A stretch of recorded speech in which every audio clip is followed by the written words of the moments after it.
Howdy, folks, and welcome to Adventures in Alberon. Well, I make last-minute preparations right as we read in.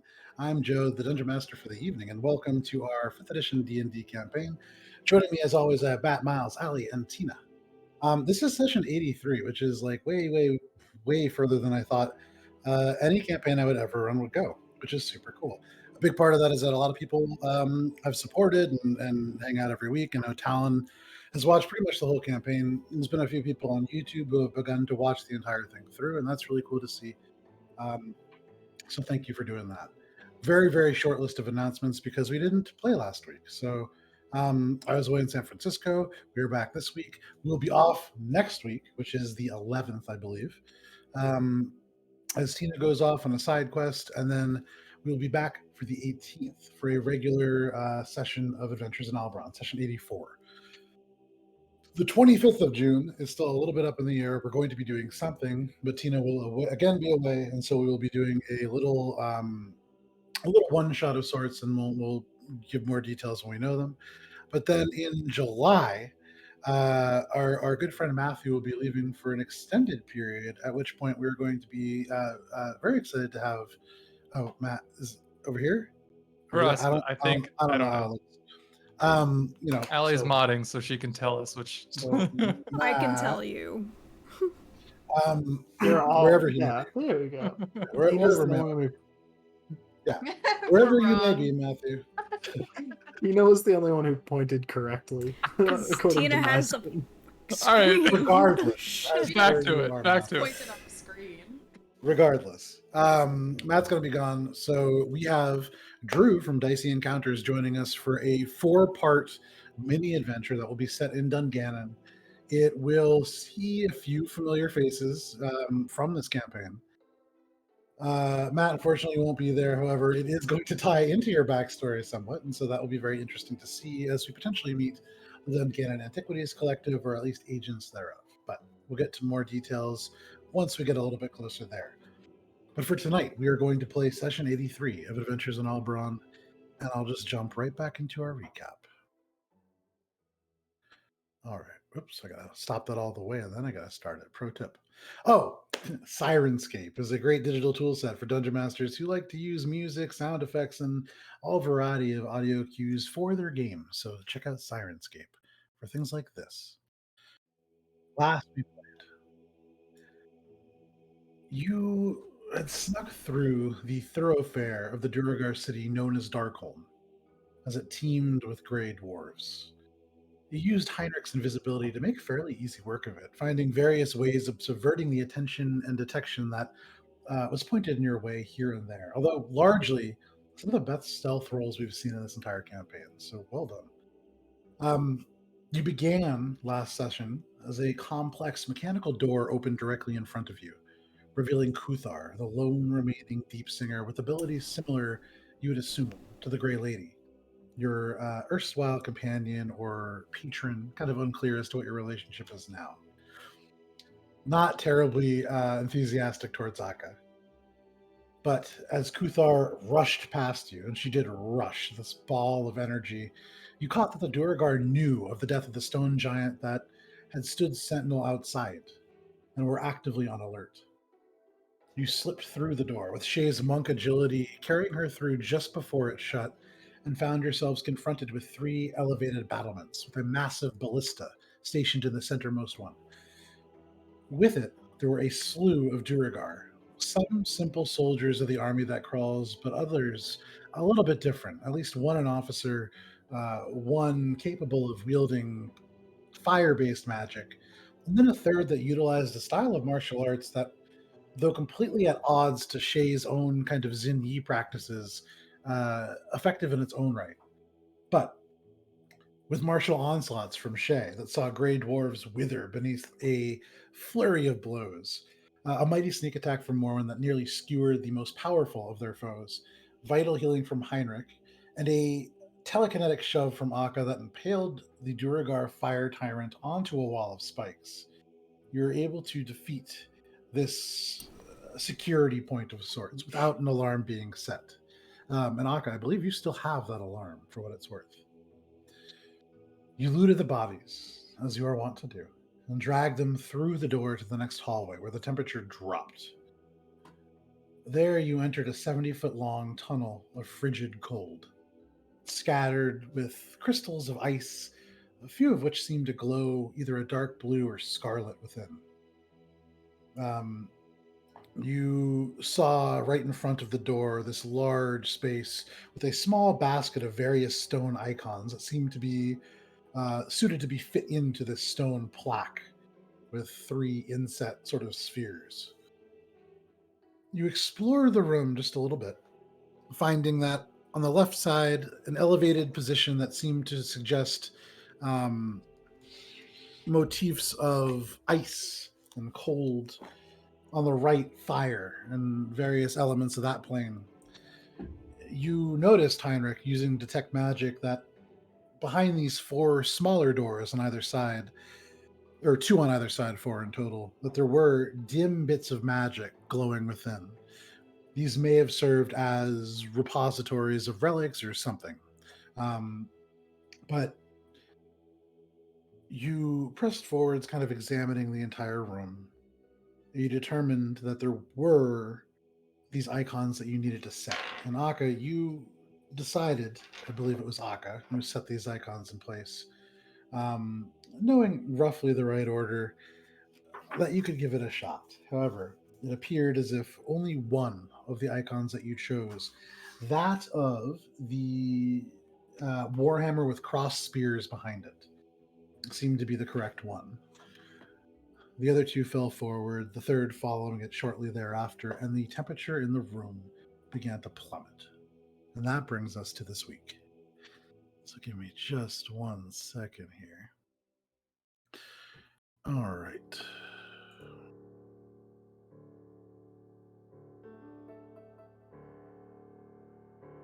So, all around you, as you stand throughout this room, the temperature begins to drop. And at first, it feels almost like a wind, like this faint chill, but there is no fluttering. You don't feel more when the fur kind of move across your body. You don't feel the zingy garments on you, Shay, ripple in a breeze. The temperature is just dropping. It feels as if the color in this room is beginning to drain, like it's almost getting darker. And the glow from these blue and red crystals of ice seems to glow a little bit brighter, almost more prominent in the space. Is there anything that you guys are doing? Rereading the inscription and trying I again. think I'm like looking for alternative solutions to the ones that aren't working. Yeah. Okay. I'm gonna start rubbing 2 sticks together.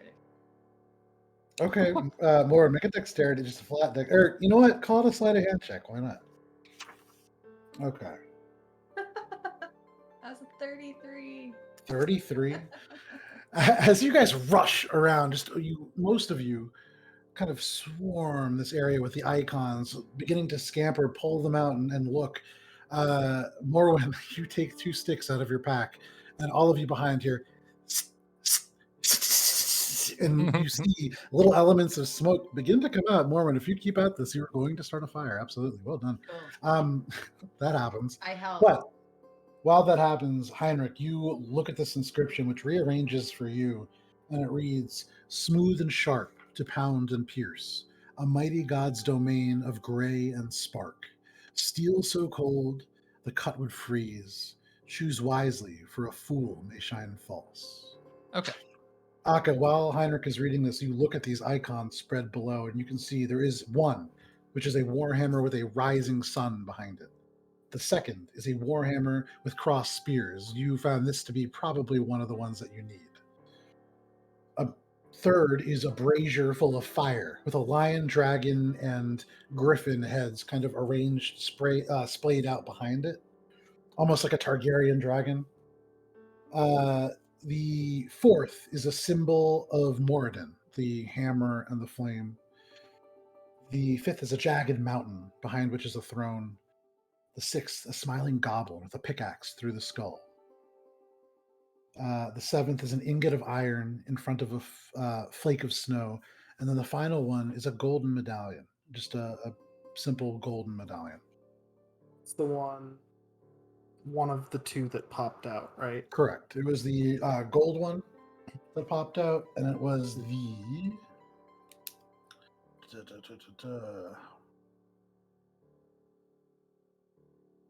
The. Why am I having so much trouble reading my notes? It was Tried the gold it was medallion. the ingot and the snowflake, So if it was the ingot and the snowflake, which we put in the middle. yes, and that But I one want to popped out. retry it on the third immediately after rereading it. Okay, so assuming you're putting the warhammer and the spears in the first, you're Is that putting one this. Stayed, right? Yes, it stayed for a moment and then fell with the rest, but it seemed to be the right place. Okay. The temperature is dropping, and Yeah. for those of you not wearing cold weather gear, it is beginning to get very uncomfortable. Right. I think we all put on cold weather gear, right? Okay. Before we entered in Rings of I know Warming that and Heinrich stuff. has his ring of warming. I know that yeah. at least. But yeah. No, but I'll bring out my winter gear. Okay. If So, I don't already, Morwen, I guess I so- don't really remember. I feel like I remember I think saying we- that I I did think put we it on. had- I think you all did. Yeah, So we knew the door was we're- cold on When the you other started side, and going then into we're the like, recap, aha. I already Yep. pictured myself as a marshmallow, so I was like, why? You're a Must be marshmallow. that. So that's a weirdly specific thing to have like a perfect memory recall on. But yeah, well done. I'm pretty sure you guys did. I know that Heinrich had the ring of warmth, so I think you guys all suited up. So what are you placing in the middle? You have on the left-hand side the warhammer and the spears, and on the right-hand side an ingot in front of a snowflake. Which one What was going the to be middle phrase? Mighty God's domain of gray and spark? Okay. Are there any lightning bolts on any of the things that you Uh, described? Looking across, you do not see a lightning. Or I guess which ones? But make Which a ones did religion we check. not select? Yeah, which ones Is did we the- not select yet? I guess it was the we know the gold. I mean, I'm confident enough to like throw the gold one to the side.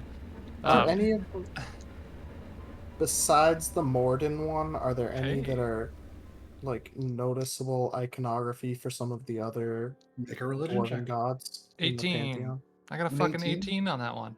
Okay. Out the gate. Rolled a 17. It's not a 33 for running together. Oh, no, it That's isn't. fine. Mine was. All right, because you can cast it. What am I doing? Religion? 15. 15. So Akka, you think back to the things that you know about religion. You know the symbol of Morden. You've seen it around here. Oftentimes either desecrated or otherwise just kind of pushed to the side in favor of. You've heard of a few of these. I don't know how many of these you've heard of. I know one was mentioned, but I don't know if you guys picked up on it. But they have generally been kind of crossed away. But you've seen this hammer and the flame above it, and you can see there is a similar icon there. Heinrich, you would recognize with that roll, that was a 19? 18. 18. With an 18, you see the symbol of Moradin as well, and you are confident that that is a symbol of a god. Traveled The with Gunter jagged for a while. mountain behind the Mentioned throne. Yeah. The jagged mountain behind the throne bothers you, and also for something that Gunter said, although with an 18, it's just out of grasp. Sure.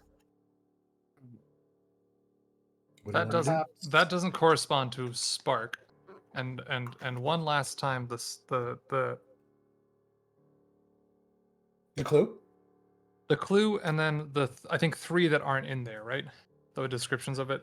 I guess really not the griffin one because I don't think that one matters. The goblin with the pick through its head. What's left? Okay, so the ones that you did not mention there were And Morden, a obviously, brazier as well. full of fire with a Okay. lion, dragon, and griffin head behind it, Sure. and then a warhammer with a rising sun behind it. Okay. That's totally reminding me of the Dawnfather Ziggurat for some reason. Would that roll with the previous religion roll? Does that track? Can you give me that? Which one? The Rising Sun one. What I will say with that religion check, that isn't something that you would see as a religion. The Dawnfather Ziggurat. So, Moradin is known by a lot of different monikers. You don't. And it was so it was know a Morden ton. in the Dawnfather Ziggurat. Yes. Okay, The so then- Dawnfather is another name for Moradin. Gotcha. Okay. I mean, divine spark and source of all magic and all that stuff. At least according to dwarves, that would track for maybe the option for the middle one where the spark is a keyword, right? All around you, you guys can hear even the elements of stone in the wall begin to creak and crack as it gets drastically colder. And for those of you who breathe out, you can see just like little bits of ice beginning to form on the edges of your lips, your nose. It's getting quite cold. Does anyone else have any ideas? That's my guess. Akka? Question mark. The only one that I know is Morden's symbol is a mighty god. Right. But they say something about being false, so maybe the opposite of that. Isn't that for the third clue? That was the second one. Well, could it get much worse? Like, why aren't you just trying it anyway? Well, I don't want to freeze us instantly solid. Now I'm starting to fire. It's not gonna Has help. my fire started yet? Okay. As she's saying that, you can see Morwen still, and this little bit of smoke that was kind of trickling out before suddenly kind of flares up as a single small flame emerges in the cold space. Like fights so hard to stay It alive. does. It's like the tiniest spark, and it flares. And Morwen, as you try, it gets brighter and dims and brighter and dims, and you're just barely keeping it alive, for what it's worth. But what are you placing in that middle spot? Last Another sentence. equally important. Last sentence is something about only fools shine false or something like that. Smooth and sharp to pound and pierce, a mighty Nailed it. god's domain of Yes. gray and spark. Of gray and Steel spark. so cold the cut would freeze. Choose wisely, for a fool may shine false. Maybe the ingot and the Ingot and the snowflake is third, I'm pretty sure. Smooth, cool and sharp, or cold and sharp, or something like that. So, they're talking about the forge. right. Smooth and sharp Cold to pound forge. and pierce. Yeah. Cold forge. Mountain. So yeah, the smooth and sharp we already got as the first one. Yep. And Warhammer then- and spears. Yeah. So then the middle one, I'm gonna try the mountain, and then the last one, the ingot and the snowflake. The mountain? Okay. Why the mountain? While the Because something about fool makes me think that it's not what you would expect, and that They're reminds talking me about of a mighty god. I think it's the only one that I know that has to do with the god is the one with Morden's symbol. this place doesn't feel like it's from a place that cares about that though. This area, this rift, But this this interceding dimension. This room is specifically like from before the Grey Dwarves, right? All right, fine. I'm This is gonna when it I'm gonna was- step back a bit presumably and be when like, it was a coal. 'cause Akka, this make was a history check. You look at the architecture around these kind of sliding sort of banisters, the walls, the fact that there is Dwarvish written here that Heinrich is reading. as natural 20. Natural Natural. 20. total. So, looking into this room, there's a few things that kind of clue you into the history of this place. This Total is 25. 25. Mhm. So, first of all, looking down, you kind of shift and turn, and as you do, your foot hits something. The whole floor is just kind of a layer of frost. But as you shift your boot, you can see there is this metal tracing into the floor, and scraping, kicking parts of it away. You can see the beginnings of a symbol that seems like the shape of a forge, a symbol of Moradin, probably. You look to the left and the right, and on these doors, the doors are fairly short. You don't see any undercommon. You don't see anything that looks. And the other thing is, there is a lot of decoration here. On the left side, all these decorative ice kind of things. On the right side, the fire motif. The Duergar that you've seen, the only sort of ornaments that you've seen have been like little bone sutures that have been like holding cuts closed. Nothing resembling decoration of any kind. The only one wearing any color is Kuthar, that kind of pinkish robe. I'm gonna grab the Morden symbol and put it in. Okay. You grab the symbol of the hammer and the flyer, and the fire. You slot it into place. And as you do, you can feel for just a second it get a little bit colder before it seems like it reaches the crux of its frosty sort of nature. The three icons all remain within. Distantly on the other side, and I would say with Look over at Heinrich like. I give you a golf clap, very very supportively, being like, I was wrong. Good job. you see nearest you, there is a Can't crystal savor it. that is blue. And you can see this crystal kind of like in the southwest corner, right where at the top of the stairs. Heinrich, you've been kind of close to this. For a moment, you see it flare a little bit brighter. Your eyes are drawn in that direction. and you see almost like the ghost of this blade that would shut, like retracting. And in that moment, you see this ghostly figure kind of topple in half, and then that crystal vanishes. In the middle, there's two crystals, one red, one blue. That one in the middle, you can see the faint images as it glows brighter of this Duragar kneeling, and another kind of looming on top of it. You can see the mouths move, and you can see the beginnings of this word, and then it disappears. And then all the way to the north, on the northeastern side of the room, you can see there is like a whole ghostly series of Duragar that are ignited or sort of backlit by this crystal as it glows brighter. And then it too goes out. Those three blue crystals are gone. And you hear at the very far end of the room this kind of indicating that the door is now open. The room seems to have reached a stable temperature. Okay. You guys are welcome. It's probably my little fire. Just waving it with my stick and it goes out. Immediately goes out. Yeah, gone. Absolutely. I cast. No, I'm just kidding. All right. Next, what? Nothing. I was gonna bonfire it, but that would burn you too. So never mind. Rude. Yeah. All right. I mean, do we care about these doors? Should we just keep moving? I feel like we should just keep moving. We gotta find a spot to hide. I gotta rest. I'm still exhausted from that last.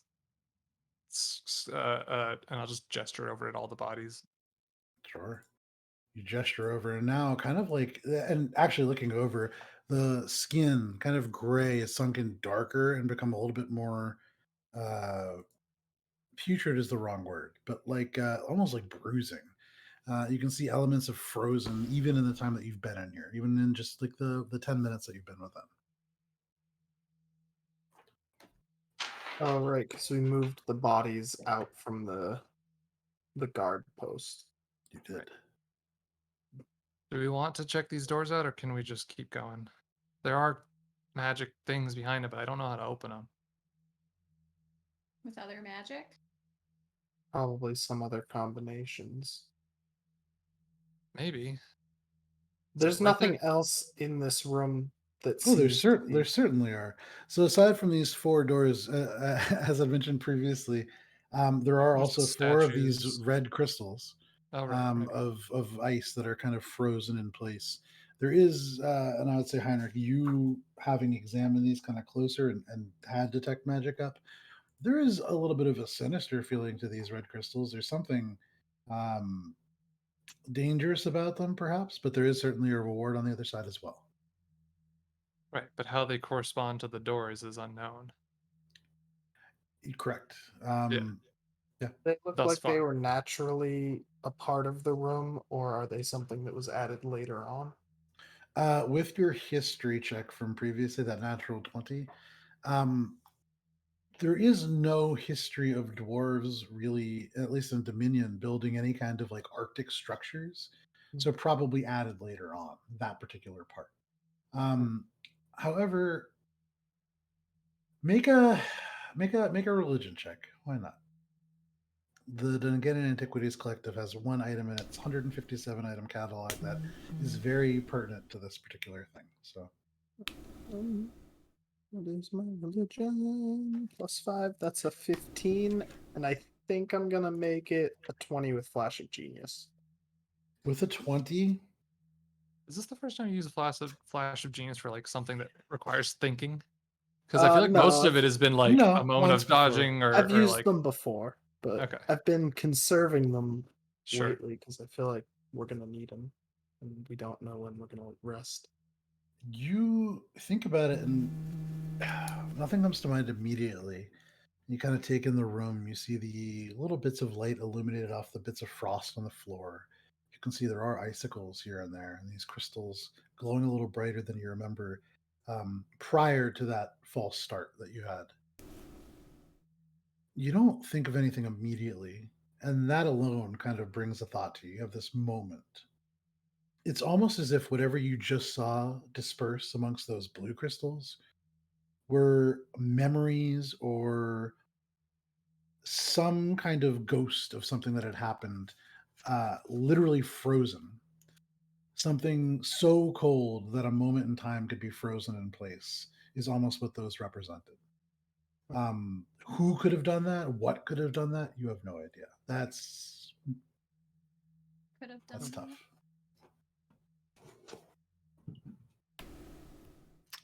Morwen, are you wondering that?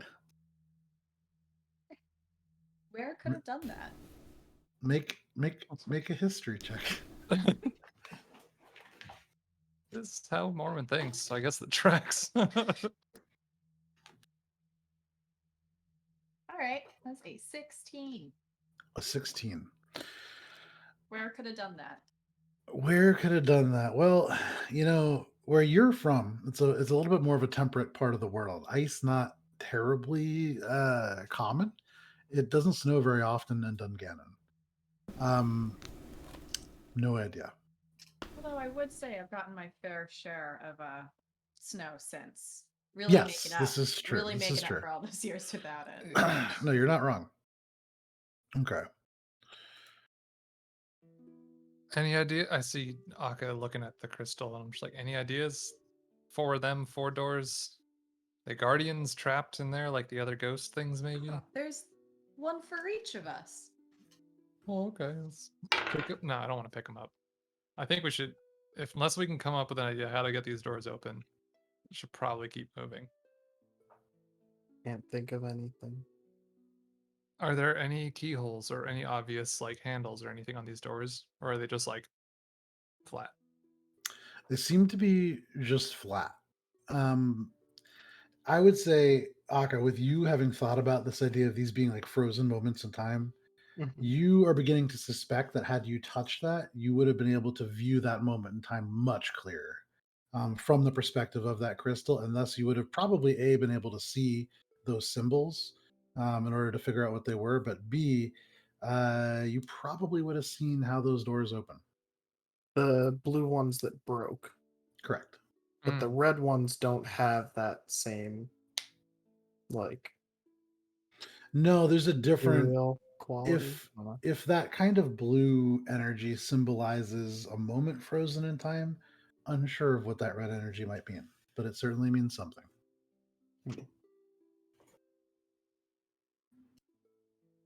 Maybe it's good. Maybe it's a piñata. Probably not. Or we can keep moving. It's up to you guys. Might just We have should to. keep moving. Oh wait. Okay. So the blue stones made things cold. Maybe you just needed like It make the didn't- hot one, the red one's hot. That I don't I think don't that's think we what want was. to mess Try with it. those. Let's keep going. We need I'm to gonna keep start walking moving. towards the sound Jay, of the with door that was your- opening. Okay, so Heinrich begins to walk, and as Heinrich's footsteps very quietly kind of crunch through this space, Jay, your passive perception does pick up all the way across the room behind you because you did leave the door slightly ajar. The sound of movement at that door, perhaps. So, Heinrich, you begin to cross the space. You make your way over and to the door. Everybody else going as well? Okay. Directly on the other end of it, this doorway that's open, like a metal, almost circular, like hatch, except it squares down at the bottom. So the only thing I could think of that's a similar shape, and I hate the fact that this is what I could think of, but is I think the door to SpongeBob's house. It's like that circular top, and then the kind of going down an the square. arched door, An arched doorway. Yeah, perhaps that's what I could call it. An arched doorway. A pineapple shape, as it were. A pineapple shape. And this doorway made of metal with large rivets that you can see at some point have been welded into the door itself, so they can no longer be removed. But as you get closer, you can smell smoke. You weren't able to see it previously, and as it is kind of dim here, kind of hard to see. But reaching in and kind of opening this door, the room on the other side, though it does not like billow out into the hallway, it hangs thick in this room. The visibility is pretty low, and it is pretty cold, about as cold as it is in the room that you're in now. What you can see are the walls immediately on the other side of the door. They're like a sheer, sort of smooth rock. Give me one sec here.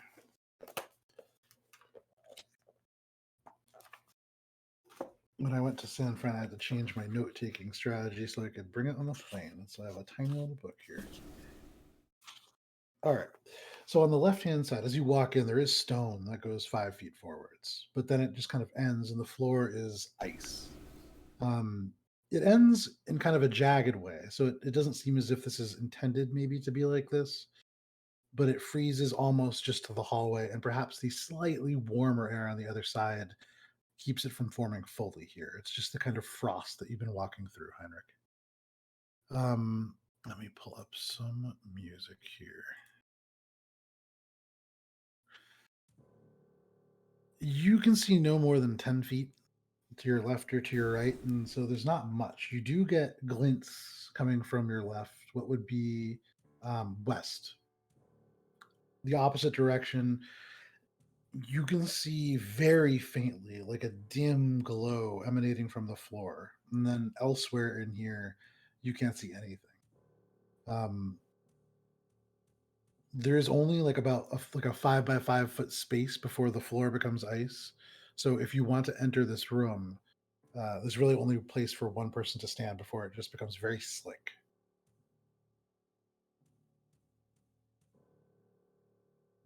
I mean, is there like any like drop offs or anything? Like, can I slide off?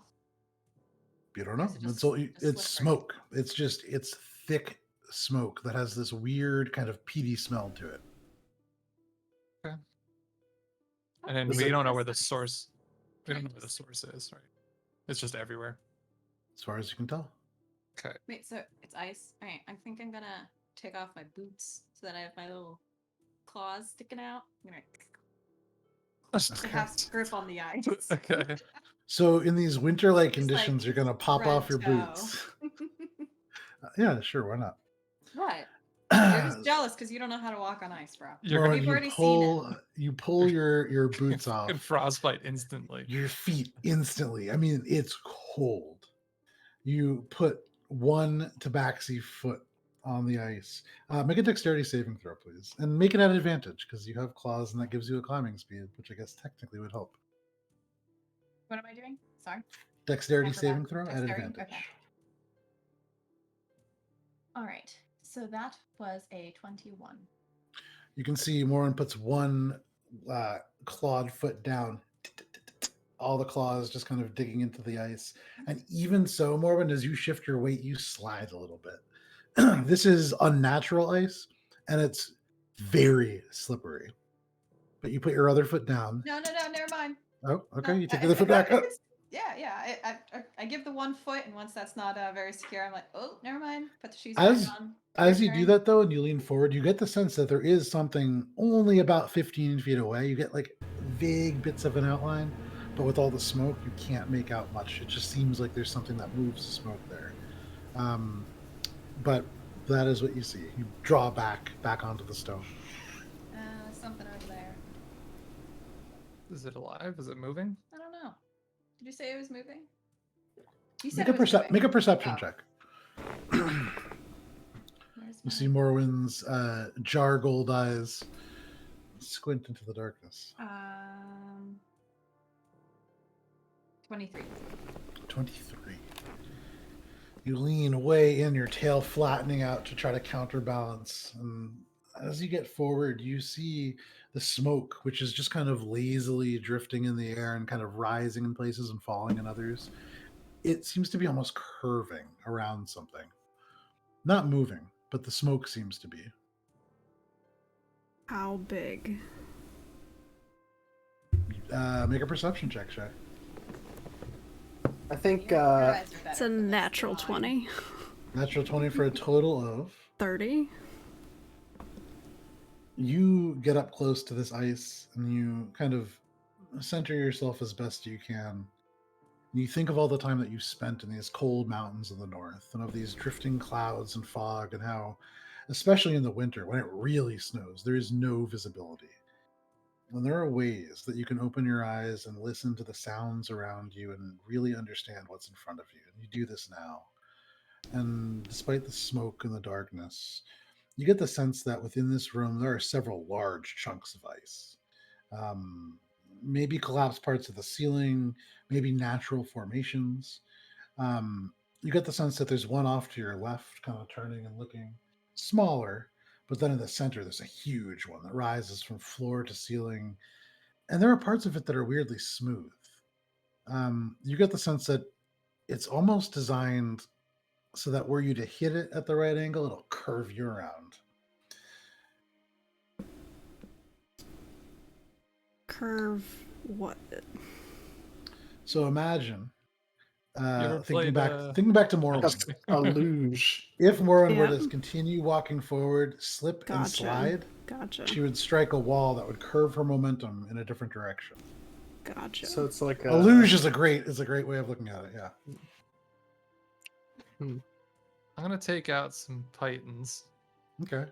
just 2, one in each Alright. hand, and I'm gonna awkwardly army crawl my way into the room. Okay. So you see Heinrich take. I'll be like, these I'm not metal taking any spikes, chances. Drops No down to the chances. ground. Yeah. Sit on you And catch just begins to drive. crawl through. Sure. Okay. You know what? It's slow going, but there's no reason to roll. It's not going to be impossible to do. You can quite easily do this. So I got you good get down on the strength ground. now. You put the pythons in, and every time you do, more in a surprising amount of force. Like when Heinrich slams his fist down, it drives the python into the ice, but probably the stone beneath. You yank yourself forward. Yes. No, it's just you said there's smoke. Is it like the kind of thing where we're now below it, or I can see below it, or does it like floor to ceiling permeate? Interestingly, floor to ceiling permeate. Yeah, there is no differentiation in terms of the density Okay. of the smoke. Darn. I had that in my mind while I was doing this, but that's okay. I'll still continue this, just like I guess straight into the room towards that wall. So Akka and Shay, you watch Heinrich kind of drop down and begin to crawl. He makes it like 3 feet, and then you hear this as Morwen just sits right in the small of his back, driving the air from Heinrich's lungs. You see the smoke around the two of them kind of disperse for just a second before it settles back in, and they just kind of disappear.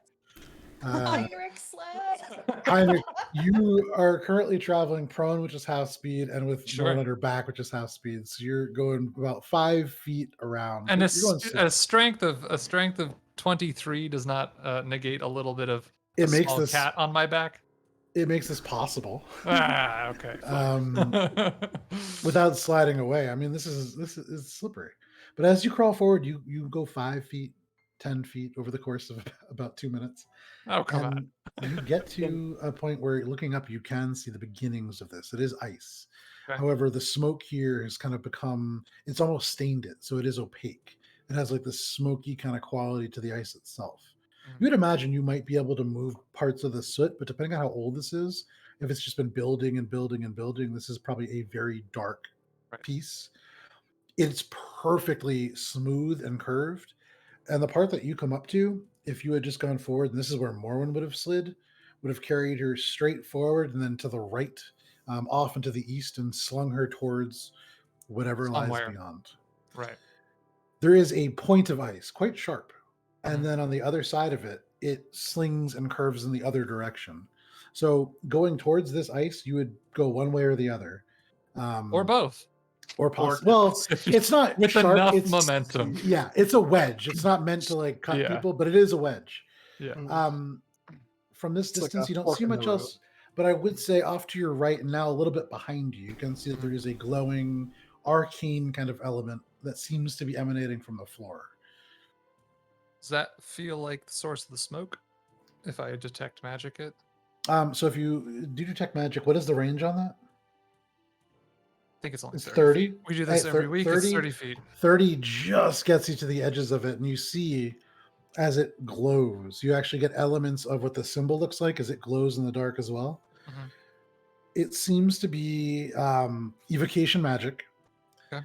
Probably not the smoke, but you would imagine were you to, instead of going forward, go right off the path and slide on the ice, it would carry you right into that patch. Gotcha. Don't go right, I'll say out behind me. You hear from the smoke. And I'm going to keep For sure. crawling to like, I'm going to see, okay, so clearly left path seems like a little bit more of a safer choice thus far. Because if I look to the left, is there anything over there, at least arcane? Not that you can see. Okay. Now, is there anything behind this if I were to continue going straight, ignoring the pillar? That's arcane.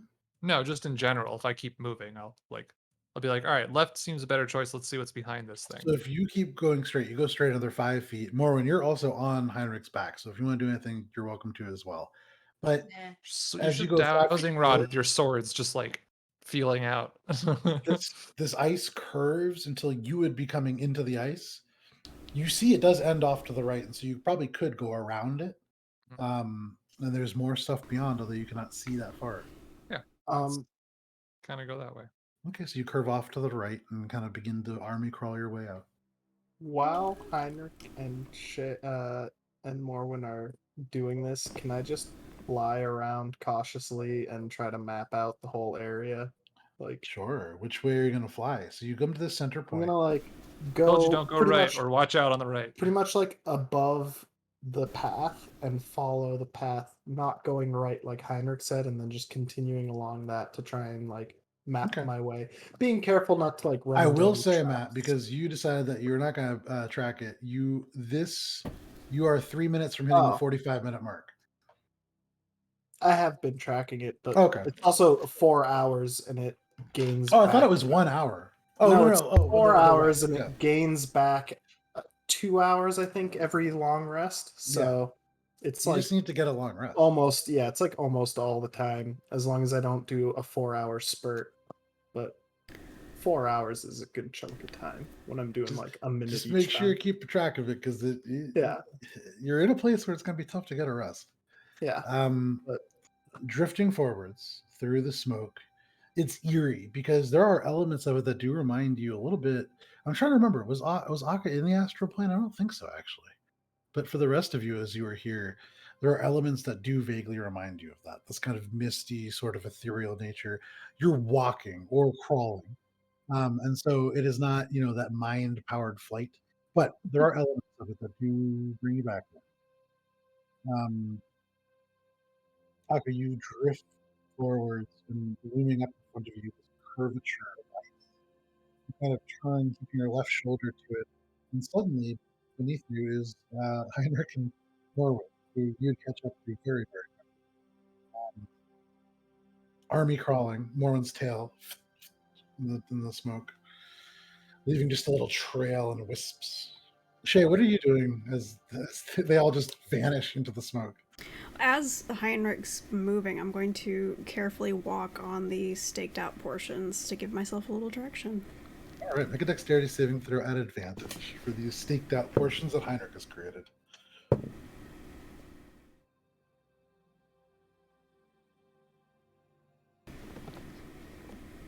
25. 25. You skid like a almost a foot, which for you that's a pretty big misstep. But you manage to catch yourself, and you almost like shift on your toe and carry the momentum around as you might in a kick, but use it to kind of slow yourself. And it's almost like an ice skating maneuver as you end up with your foot behind you, just kind of coasting forwards. You also catch up with Heinrich and Morwen fairly quickly, actually. All of you progress into this darkness at various travel speeds and on various height portions. But you all make it to the corner of the structure, Heinrich, where looking forward, you can see there's another hunk of ice with a pretty sharp curve. And then there seem to be two very narrow pathways. You would need to kind of like suck your gut in and progress through, but you could. They go to the left and to the right. The smoke seems a little bit thinner here, so you can see a little bit more easily. Yeah. I want to head basically towards where the smoke thins and where it might be a good hiding place to like hang out for an hour, recoup, and figure out what we're doing. And ask my book some stuff. Make a perception check if you're looking for a place to kind of duck in. I have a hide. periscope on my back. Morwen, do you see any places that we could... Does the smoke seem thinner over here? Give it a look. Mm-hmm. Because I don't. 17. 7. Okay, better than what I could see. Yeah. Heinrich, you're like looking around. This and ride isn't free. There are these weird tendrils of smoke that keep falling over your eyes, and it makes it tough to see. And then you realize it's just Morwen's tail kind of just flicking through and little bits of fur kind of tracing with them. It's hard to see with that happening, but Morwen, no problem for you. You can kind of look around. You don't see like a place to stay necessarily. It's a lot of smoke. Directly in front of you, there is maybe like a 10 by 10 circle in the ice. There's ice that forms like a cove around it. But it's pretty much directly in front of you. It would be a tight fit for all of you. There's a path, like a little crevice that goes to the left, and then one that goes to the right. And if you were to like tuck yourselves in there, maybe there would be more beyond. It's just open smoke and ice to the right, and so unclear as to what's over there. I don't see anything. I'm just kidding. I told you all. I'll head towards the crevice on the left, I guess. Okay. You get to this crevice, seeing that this is almost like a field of hunks of ice. You're coming through what are almost like tunnels, although they're like floor to ceiling, and it seems almost like the ceiling has collapsed in to create them. But as you look and you pass this curvature and you see this other kind of hunk of ice, similar to the one near the doorway that you saw off to the left, or that somebody saw off to the left, this ice a little lower. It doesn't go all the way to the ceiling. And you pass within 5 feet of it. And as you do, there is a vaguely humanoid shape that you can see through this opaque, kind of fogged, smoky ice. But as you pass, it doesn't seem to move. Is it magic? The glyph in your eye flares to life, and as you cast Detect Magic, you do not detect magic coming from this creature. Okay. Is it like moving at all? Is it a creature or a statue, I guess? At the moment, you can't tell. It doesn't seem to be moving. You haven't touched or interacted with this ice. Okay. It's kind of almost smoked over, and so you just barely see. It's like a darker profile underneath an already dark stained kind of glass. Gotcha. So And you're in the darkness surrounded by smoke. So you barely I was mistaken. I thought it was not in ice. I thought Oh it was no, just it's encased in ice. yeah. Well, that's okay then. We'll figure that out later. I'm still just looking for a place to tuck in. So if the path continues, I guess still within this room, I'll keep going. I'll note Okay. that because that's interesting. I guess might be an ancient of some kind. Who knows? And then Just turn into ice, and you're just walking right towards it. Is this? well, it's not towards it. I can pass it, right? Yeah, you can. Yeah. Well, you It's could going to be walk kind of a towards close the something squeeze. that So if they're- you don't want to touch it, it's going to be, we'll call it like an acrobatics check probably, or Is this the left or the right path? this is the left path. Okay. Yeah, I mean, sure. Yeah. Continuing on. Make Just trying to find a way like out of this like ice slide room into like another less obvious room. Make an acrobatics check and make it at disadvantage as you're army crawling with Morwen on your back. Yeah. Just trying to like Yeah. this. Acrobatics, guys. Yeah. This is great. This will work fine. All right. Well, the first one was bad. The second one was only slightly less bad. It's an 11, An 11. Okay. which isn't that bad. That's not bad. I mean, there are definitely worse things that you could have. Give me Mhm. just a second here. The whole range of numbers. Not Oh, yeah, infinite. boy. but- You got twos, you got threes. Those are not Mhm. great. Mhm. Nobody likes fours. It's No. just, fuck Who fours. the hell likes 4? No, I they're- don't mind 4 as a number how dare you? Ugh. All right. in general. Ugh. It's way better than 3. Ugh. Whatever. 3s make triangles, which are the sharpest, strongest objects. Yeah, but 3's a crowd. But Four's a 4 is friend hang. stable. 4 is balanced. Mm-hmm. 3 is, well, actually, arguably balanced in a different way. Nah, Different way. Facts. I feel like 1 is chaotic. One is absolutely chaotic. Numerology brought to you by. I'm glad we have that. Okay, so. Give me 1 second here. You begin to crawl on this ice. The pythons through the ice and kind of dragging you forward, scraping along this ice, Morwen on your back, doing nothing. Is anybody else doing anything as this is occurring? Yeah, I think I probably would have been like flying around trying to get a lay of the land much quicker than Yeah, all of this. Okay. Python. So then, Akka, as this is all going on, what are you doing? I probably would have flown like along the path, taking the left path, flown over Heinrich and Morwen. Oh yeah, before they even get there, yeah, no problem. And then yeah, I probably would have like tried to go through both of the paths if I have the time. So the left path, if you go 15 feet down it, and it's jagged ice, make a dexterity, or sorry, make an acrobatics check as you even flying, actually especially flying, tucking yourself in. Are both of them similarly like pinched in? Yeah, they're both very pinched in. These things, yeah. Because I would probably go through the less difficult to squeeze through one first. That's the left one. Yeah, it is a little bit easier to slip through, Okay. marginally. That's an acrobatics check. That's the one. That's 15. Okay. And You float through, and there are times you get very close to this ice. You see this figure in it as well. Through this darkness, it seems to be almost a silhouette of something, and the hands seem weirdly long. But hard to make out too many details, and you float past. Your cloak almost kind of brushes against it, and you kind of drag it to the side, thinking better of it. You move 15 feet into the middle of what is like a three-way intersection of jagged, icy tunnels. To the north, the smoke is a little bit less. To the west, the smoke is a little bit more intense. And then to the southeast is the path that you just came from. does it seem like there's any curvature to sort of, if someone were still sliding along, it would like guide them in one or the other directions?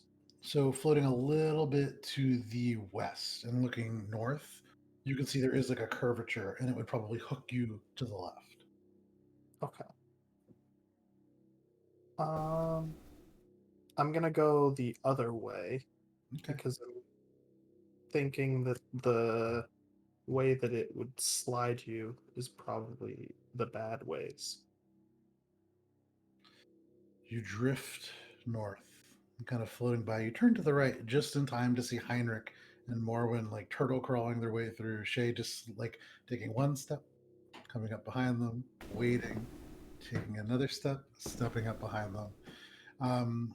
I would imagine there is an impatient look on Shay's face, but you float over just in time to see Heinrich look up, Morwen look up, and Shay kind of look over. And as Heinrich is kind of briefly distracted, his elbow just hits the side of this thing. This kind of ice with this sort of figure inside. Heinrich, can you make a Constitution saving throw, please? Cool. 14. Okay. Is he within 30 feet of me? He is. He's no more than 20 feet away. And I can What are see you him? doing? Yes, you can. What are you doing? Flash of genius to make it a Okay. 19. Fantastic. You needed a 15. So you look, Of you see course. Heinrich, you see more, and everybody Fucking looks up. course. And as Heinrich moves his elbow forward, you hear ting as the elbow just touches the ice. As this happens, you see it's almost as if the ice reaches out to grab him. It immediately bridges the connection and Heinrich! freezes about like a foot in front. Sure. Heinrich, as you hear that, you yank away. Yeah. It shatters out, and you kind of pull back. You can see an element of the metal itself, like this little tiny sliver left in the ice. This would have frozen you solid. Jesus, Heinrich, you have to be more careful. You're carrying precious Don't touch it, cargo. you idiot. You see Morwen's tail keep flicking like inches from the ice. There's Well, a which point way where I'm then? yelling at you. I'm just like wildly throwing my hands, almost hitting you. Yeah. you see there's a point where Morwen actually Don't touch this thing. This thing. All right. Well, okay, fine. Where are we going then? Which way should we go? I'm picked a direction. I can't see anything in here.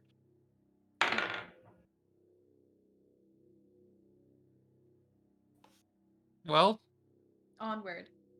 Oh yeah, I Wait, guess Akka, what do I'm you see? continuing to survey. So Akka turns at this moment and just progresses north out of your sight.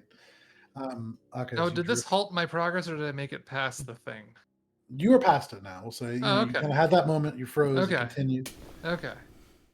Shay, with no trouble, you do not need to make a check, as this is something that for you very easy to do.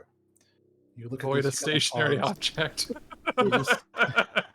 You kind of wait for Don't get Heinrich a to push get car. through, and then Shay, you take one step, like one normal step, and that kind of slides you just to right behind Heinrich.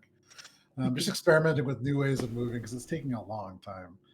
But Might as Akka, well. as you drift forward, the smoke begins to clear. It gets a little bit less thick and a little bit less. And there are moments where you could swear you almost feel little bits of warmth. There are elements of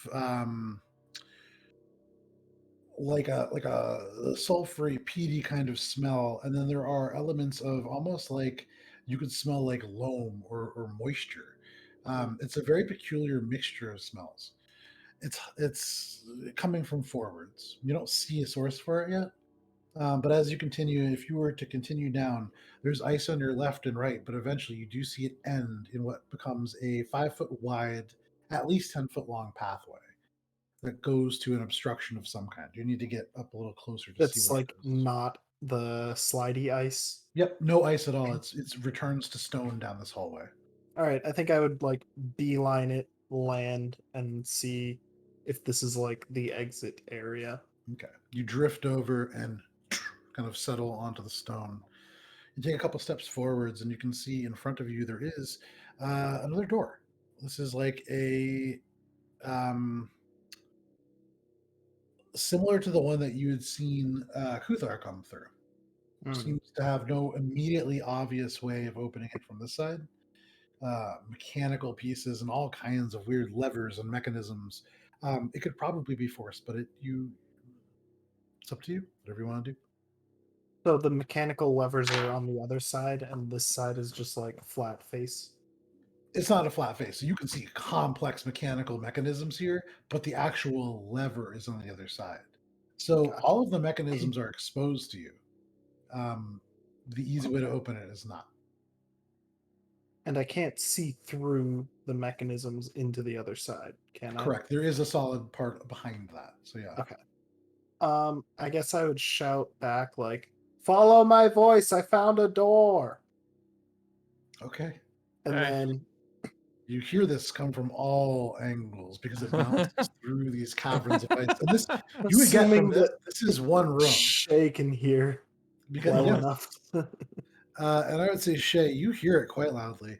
Can I discern what direction it's coming from ultimately? Over here. Because you saw the direction that Akka went in, it's pretty easy to tell. Head Okay. straight. Yeah, you travel straight north. For all of you who want to, you can, after about 5 minutes, reach where Akka is. Well, what Shay, was you can beyond wheel. where I was? I wanted to see if this led anywhere before, or does it just like stop? You're traveling the same direction as he is. If you Oh, want to go okay. different, I you see. could branch off I to see. the left and go the direction that Down. Akka saw. The ice would like curve you back. Extra smoky. Yeah. Yeah, I that's where see. it's like Okay. extra smoky. Gotcha. Okay, no, yeah. I guess I will follow then. If that was the same direction, then Yep. might as well. So you all make your way over to this kind of hallway. You sort of duck in, and the little bits of Akka's voice kind of die down, these echoes. And Shay, you hear another noise coming from behind. It sounds like footsteps, voices. It isn't urgent, but it sounds like searching. Not the door that we're right near, but The one from behind the us. entrance. Yep. Not that I hear it, but I would- So Shay, you would imagine they're probably entering the room, the very cold room right now. How far ahead of me is Heinrich? No more than 5 feet. You're much faster than him, and you're following him. So Just reach out and kind of tap him on the shoulder and tell him they're following. Yeah, I figured. That's why I wanted to lock the door behind us, but you know, I'm the idiot. Just a Shay. I mean, Morwen probably hears it, even though I'm not. Well then, okay, let's make haste. Yeah, that's the end of the sentence. Okay. You guys hurry up to this door. You can see a complex mechanical door. Akka, are you doing anything with it? think I'm just like trying to get a better understanding of it while I'm waiting for them to get to me. Make an Just kind of like investigation check. Yeah. checking out the mechanisms on that I can see on this side and like thinking back to how it operated on the previous door that was similar. Sure. That's a 29. 29. You begin to look, and at first your eyes wander. This is a complex mechanism, and you see these levers and gears, and you can see one gear that has like an adjusted ratio to make it like easier to turn. And there are some elements to this that are kind of cool to look at. And so at first it's a little distracting, but you kind of center yourself. You begin where you would imagine the exterior handle connects, and you work your way backwards. And you can see where this wheel would turn and move a lever set on a differential to like pull this entire wheel of the door around. And you would imagine that if you were to be able to get at least one other person's help and you kind of activate two parts of this door at the same time, you could probably open it from the side. It'll take a little coordination. It will take somebody who's at least decently strong. Okay. I'm gonna like start sort of mapping out how I'm gonna have to grab it, and then being like, Heinrich's probably gonna be the one who needs to brute force it. So I guess I have to like plan to explain to him. And so the way that you would explain, or the way that you would plan it, is you need one person who's going to be able to insert something into the gears and push really hard. And you're going to need one person to do this kind of finesse thing and basically bump one of the gears so it actually turns into place, because otherwise it would be locked. It's like not in the right position. Basically, Yes, it's like a tumbler kind of thing. exactly. And so somebody's basically going to have to hit it at the right times in order to get it to go. So you need somebody who is strong and somebody with either a good sense of timing or a really good ear. Okay. You all kind of gather to where Akka is, and you all now are within a 10-foot long, 5-foot wide hallway that leads to this door. Oh, great. Another one. I think I figured out how we can open it on this side. Okay. Shoot. So you, being Uh-huh. the strongest because of your belt, I'm not you going to need- deny that. I love this belt, though. you need to. Would a python be enough to like wedge in and use as a lever? It's for not those- ideal. Like a crowbar would be better, but yeah, Python Oh. will work I think I have theoretically. a bar. We need to like get leverage into this mechanism here, and Okay. then someone else is going to need to I have a time crowbar. it Me to too.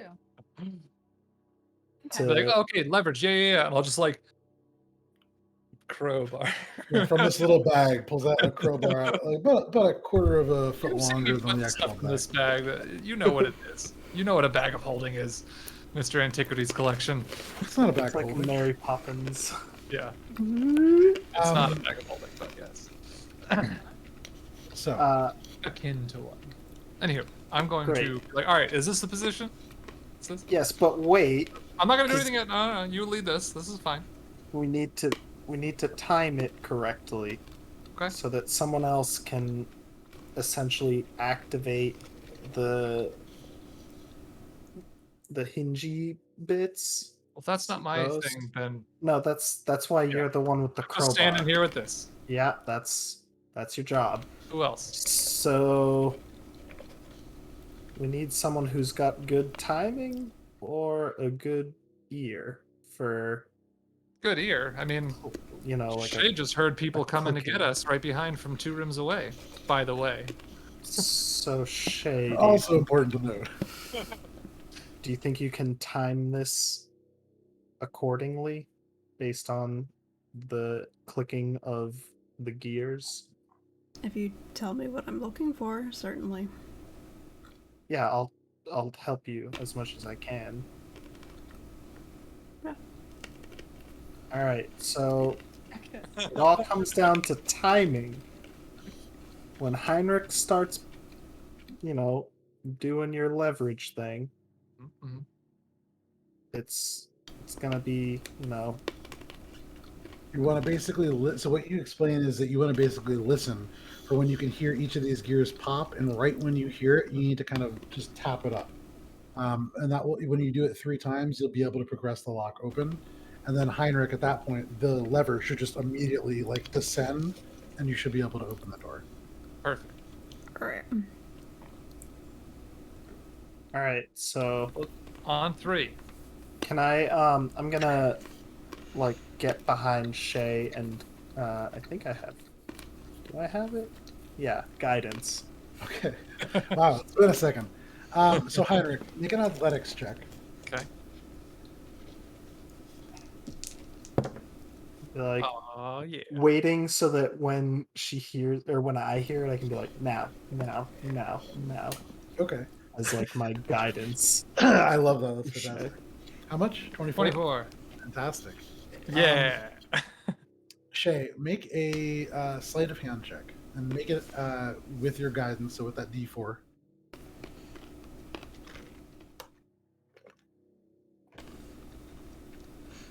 $23. 23. So, Aka, you listen in. You can see Shay kind of get close, close her eyes, kind of has her hand underneath, and it's this weird, almost band-like sound where you can hear first Heinrich, this as the metal begins to bend a little bit, and then you just hear this little tink. You tap Shay on the shoulder, clink, tink, clink, tink, clink, and it just shuts. This whole lever descends to the ground, and you can see all of the mechanisms very quickly. Little bits of rust actually like drifting off of it, move and turn. These levers kind of shift in place, and the door pops open. You can see beyond light kind of spill out from the door, and it is a lot warmer on the other side. Can I like use my strength to like open the door so everyone can get in and be like, So- go, go, go, go, go? Just as the other door did, once you engage this, the door swings open. Oh, okay. Right, You right. could imagine it's going to swing shut, but Once I pull the you- crowbar out or whatever, it'll like. yeah, probably. Okay. So interesting point. If you were to leave the crowbar in there, it would probably stay open. Right. But Which is not what we're doing. beyond, No, I was gonna say we'll go through, and then I'll pull the actual lever, and you can remove the crowbar. If there is one, Beyond. because it's a key thing. Right. beyond, you can see a large room, and the light is emanating from these 2 kind of trenches. They're about 30 feet long. They drop down into something that is a little bit loud. Let me change the soundtrack for you guys here. Da, da, da.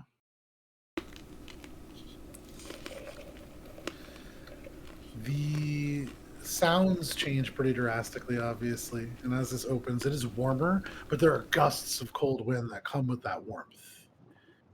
These trenches, you can see glows and flashes of red and orange. There is lava beneath, but every now and then you also hear these tss of steam, as it seems fire and something else meet below. There are wooden platforms raised, like where you had seen the ballista before. This room is shaped differently, and it seems at the moment to be empty. There is maybe like 60 feet across the entire room, and it leads to a set of of 2 walls of iron bars that go from floor to ceiling, and there are 2 barred doors, one on either of the walls. The room continues beyond, and way beyond from the light that comes from those trenches. You can see there is a large door on the other side. And Heinrich, in very ornate lettering that rearranges from Dwarvish to Common, you can read the Cold Forge. I can just read it. And you can just read it because it's Dwarvish. And Shay, you can read the I word say cold. first. Just kidding. What's the buffering time for the letters to change? It's less than a second. It's pretty quick. It's just squiggles rearranging themselves, really. It's There's not like no a line. magical like little drifting and Yeah. moving. It's pretty quick. It's like a dial tone. Yeah. Yep. Oh, it says Cold Forge. It says old for. I gotta put the other Urge. CD in. Hang on. Someone's trying to call. Damn it, Uriel, not now. I'm trying to read. Anyways. So, Yeah. Old internet. All right. You can see, you see all this, and kind of looking through, it seems empty at this moment.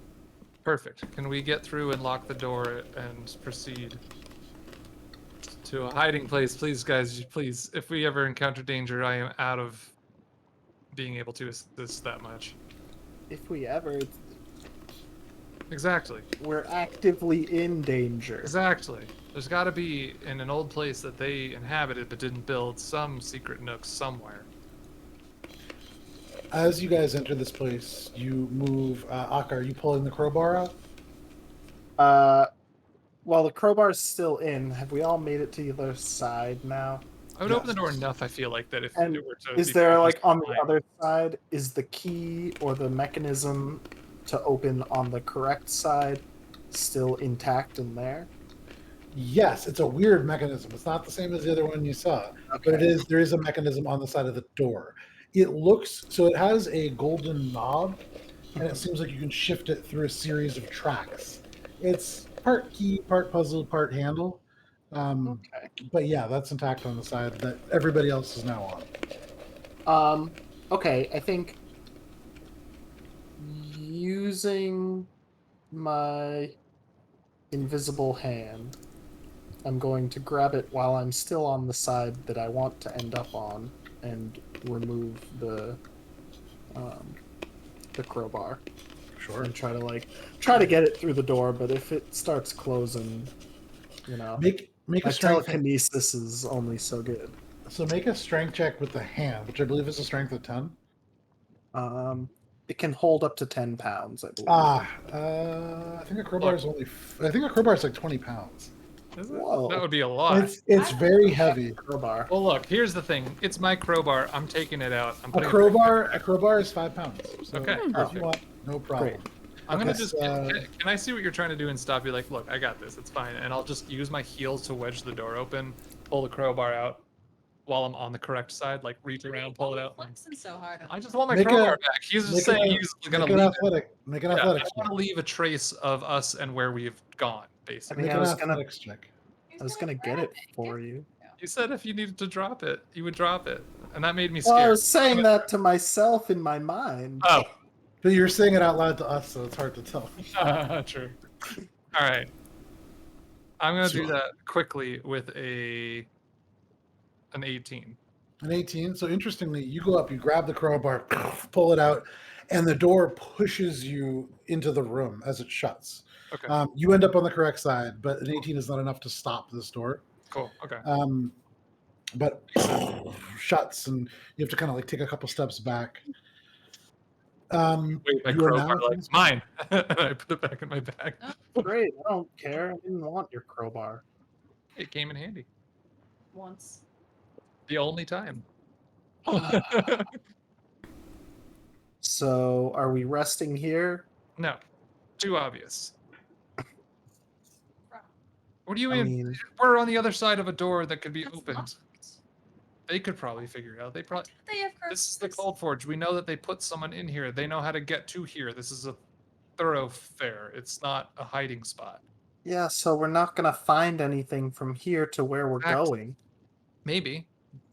We For some might. perspective, if somebody wants to put that in, what's it called? You know, the thing.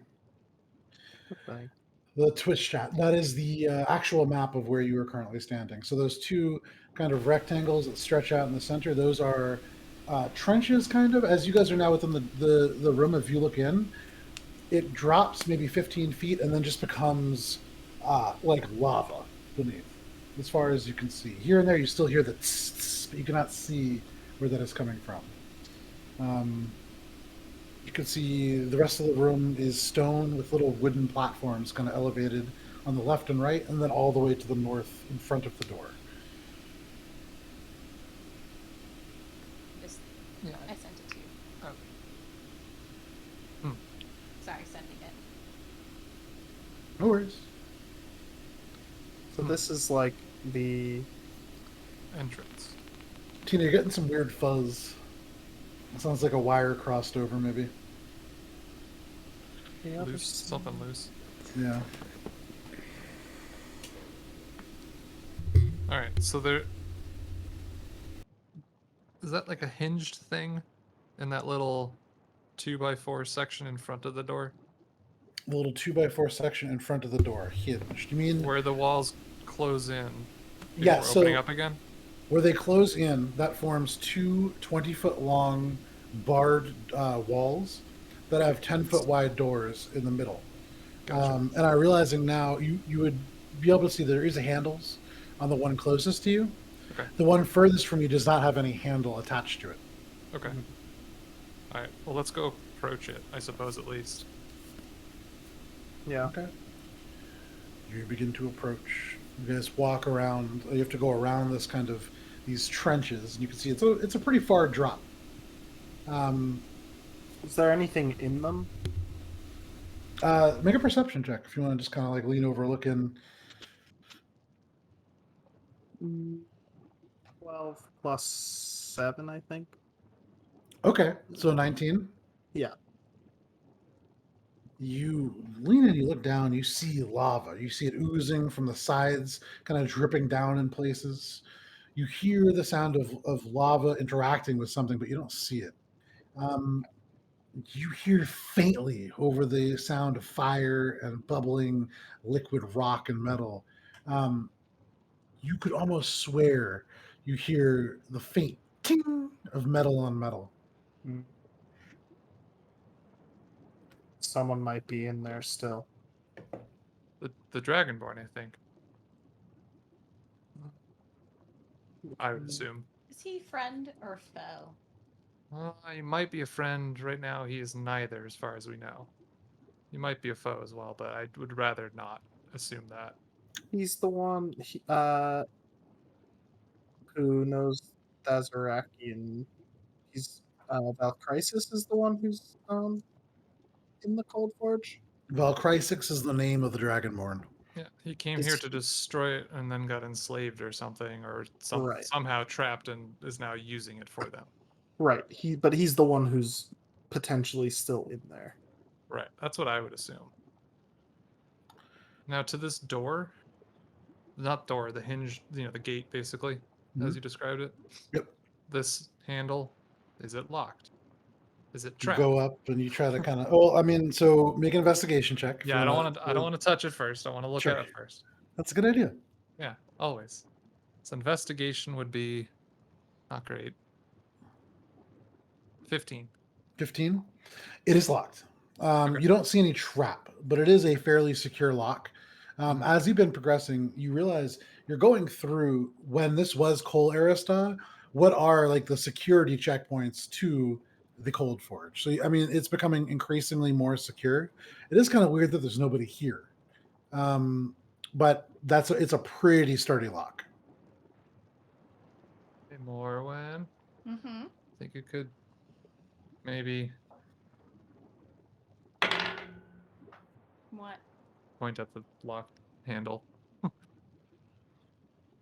think I would just like be inspecting everything on this side Okay. while they're doing that. So Akka, you watch as Morwen and Heinrich kind of enter the room. Shay, what are you doing?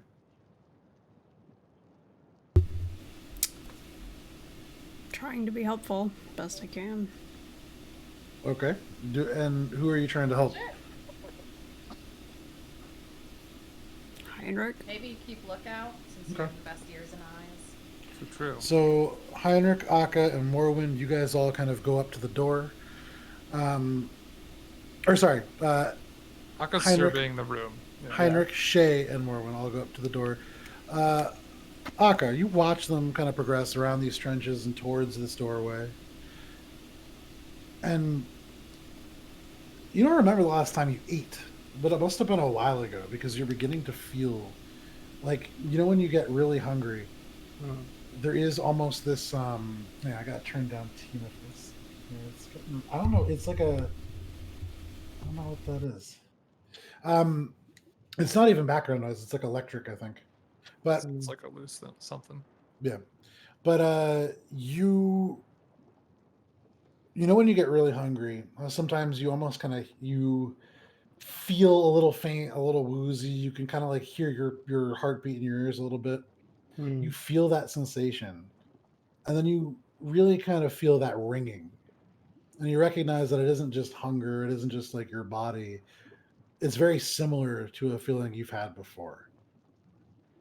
And as you guys begin to kind of search through this room, you're aware you can hear voices and sounds on the other side of that door that you just came through. What are you guys doing? Morwen, you trying to work on this door? Make a sleight of hand check. Guys, they might be closing in on us imminently, so I would What? hurry up while you can, All right, how was the 3? and then I'm gonna go try to secure the door. Damn. Can. Morwen, you don't hear any of this because for all of the kind of like distractedness that Morwen has and kind of constantly eyes pulled to like little bits of gold, as soon as Morwen's eyes see this lock, you can see the pupils just fix and nothing else exists. It is just this mechanism and Morwen. Morwen, this is a lock unlike a lot that you've seen before. This was a lock that was forged. It's not built together, so there's no mechanical things that you can really exploit. This is really down to your physical dexterity. And so using your paws and every single individual finger, you have to have some of your claws out, some of them in. It is a complex thing to hold these little picks and actually get them in. Some of them are not long enough in your tool set, and so you pinch them between your nails and kind of push them all the way in. You are just able to open this DC 30 door. Holy shit.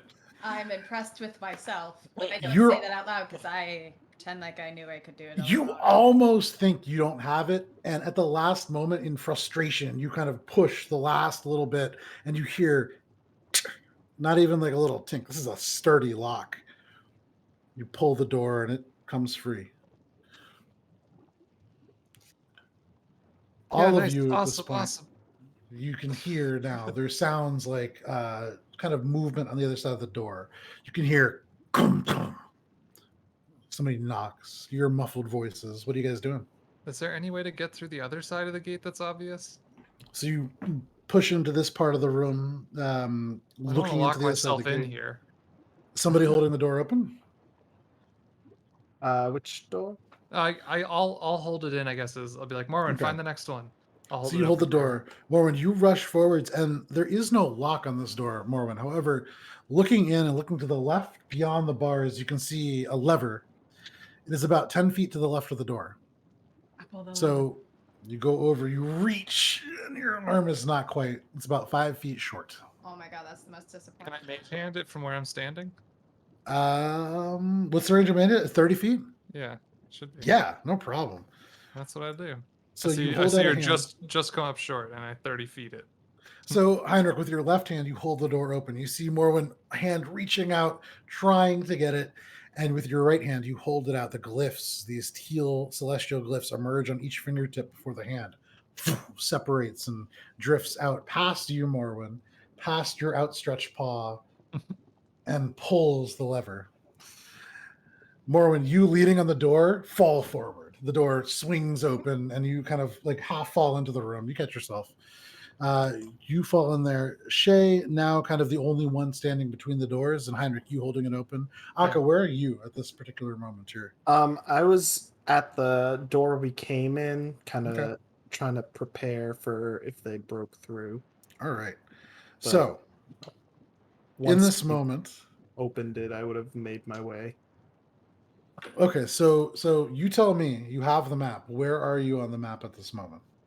I'd say after the second door is opened, like on the gates, I would have started moving towards them. So I guess however far I would have gotten Okay. from Left or from right? where we are in the picture, going left around the troughs Okay. towards the back doors. You are about 10 feet behind Heinrich. You're almost to where they are. Okay. Heinrich holding the door open. At this moment, Akka and Heinrich, you can hear this buzzing in your ears suddenly get louder. For anybody who turns back and looks, the door that you just came through You can see the elements, the mechanisms that you had turned and like worked so carefully before from this side. You don't see any of that. You can just see like bolts where they're connected.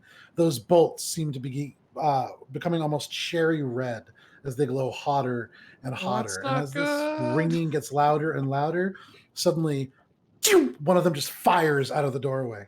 Another one fires out of the doorway. You actually see Shay just move as it right past her face. And suddenly the door just straight down as the things holding it in, not even the mechanisms, are fired from within. And you can see on the other side the pink robed visage of Kuthar, this wild white haired Duragar with these huge eyes. You can see a maniacal smile on her face. There are two other Duragar behind her, similar to the ones that Shay and Morwen fought, the ones that fought with their bare hand in this very, very sturdy fisted kind of martial arts style. You can see now just kind of like stepping into the door. Kuthar walks 5 feet in. The other two begin to walk, one left and one right. Akka, are you changing anything? Are you continuing to join them, or what are you doing? You guys all now kind of like frozen here. Not frozen. I was trying to get through and be like, all right, go, go, go, go, go. Okay, so you push forward. Ushering so everyone in through because I don't want to. Morwen, Heinrich, and Shay are on the other side. Akka, what are you doing? I'd keep trying to get through. And Okay. 5, 10, 15, 20, 25. 30. So with your movement, you just get to the other side of that wall. Right as Kuthar and the two Duragar despots kind of enter into the space.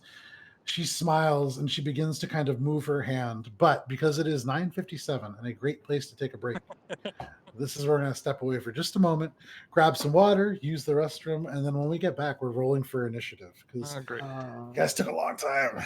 Yeah, well. All right, so if you are hanging out with us, I saw Talon, I saw Doss, I saw Ari, and a few other people. Thank you for hanging out. We will be back in just a little bit. In the bottom right-hand side of your screen, you'll see a counter. When that hits 0, we'll be right back. We'll see you I then. think it's there. Somewhere. I don't know where I am anymore. I'm lost in the sauce. All righty. Let me use the bathroom.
Howdy, folks. Welcome back to Adventures in Alberon, our 5th edition D&D campaign. Thank you for sticking with us through the break. We saw a couple of people who were hanging out for the first half. Thank you so much. Das, I think we saw Crix, Talon, of course. I know Ari was here at the beginning. Super awesome to see you guys. For people to still be following along, 83 sessions into our D&D campaign. That's super cool. So thank you very much. Actually, I have everything playing in the background. So we'll jump right back into this little happening here. When we went to break, you guys have been attempting to pick your way through this door, succeeding actually to get through this kind of double lockup, making your way to the other side. And no sooner had you done so than Kuthar and 2 other Duergar made their way in, exploding the door inwards, heating the bolts that held it together to a cherry red temperature before forcing them out. And we are going to jump right in there and begin by rolling for initiative. So thank you guys for that. Give me just 1 second. Let me pull up some music for you, which I downloaded over the course of... Thinking the other day. Song of Storms has the same da da da da da da da da da. But it's da da da da da da da da. Yeah. That show everyone obsessed about it. You only got 8 I don't know what to you're work talking on. about. That What it just show? does Yeah, not no. exist. It'd be cool if there was this book series that got adapted into a TV show that was really good all the way through instead of only the first 5 seasons. But it hasn't happened yet, so... It hasn't happened yet, so it doesn't matter. Yeah. All I right. think that was real funny because on the train I'd see people reading Game of Thrones and I'd go up to them and be like, "Did you hear they made a TV show out of that?" That is pretty Wow. funny. So, for initiative, anybody natural 20s? Nope. All right. 25 to 20. Where? Oh, that's not 20. It isn't. All right. So I'm hearing Akka with the 19. Anybody 20 to 15? 16. Yeah, 16. Oh, Hey, look at what's that. up, So Shay? Shays go first. Well, duh. And then You actually, run with Heinrich, the what same is your speed, you're faster. what is your raw dexterity score? Not even close to hers. I'm It's, not worried about 16. Okay. I guess technically probably close, because again, only so many numbers, but... Closer than I wasn't worried not. about you being close to Shay. Alrighty then. So, we're going to start off with Morwen, then Akka, then Shay, and then we're going to go from there. So, Morwen, at the moment, you are across 2 trenches of elemental fire, across a barred door that is locked, and another door with a lever that is now on the side that you are on. What do you want to do? You can see Kuthar, this pink-robed Duergar with the flowing white hair beneath, no longer in those pigtails. You can see she's holding a large stick of some sort. And then you can see these other 2 Duergar beginning to go around the sides of the room. Wait, but we opened up the second door, no? So there's 2 doors. Yeah. You can see Sorry, those 2 sorry, barred sorry, walls in that yes. image. Yeah, It's okay. we're- In the map, you can see that there are 2 barred walls. They have these little circles on them to indicate that they're barred. There are doors 10 feet wide in the middle of those walls. You made it through both of those. In front of you now, there is a platform raised about 5 feet, a wooden platform that has a door on the other side. That would lead to the Cold Forge. You can see the sign, although you cannot read it or anything really. But it says Cold Forge. I mean,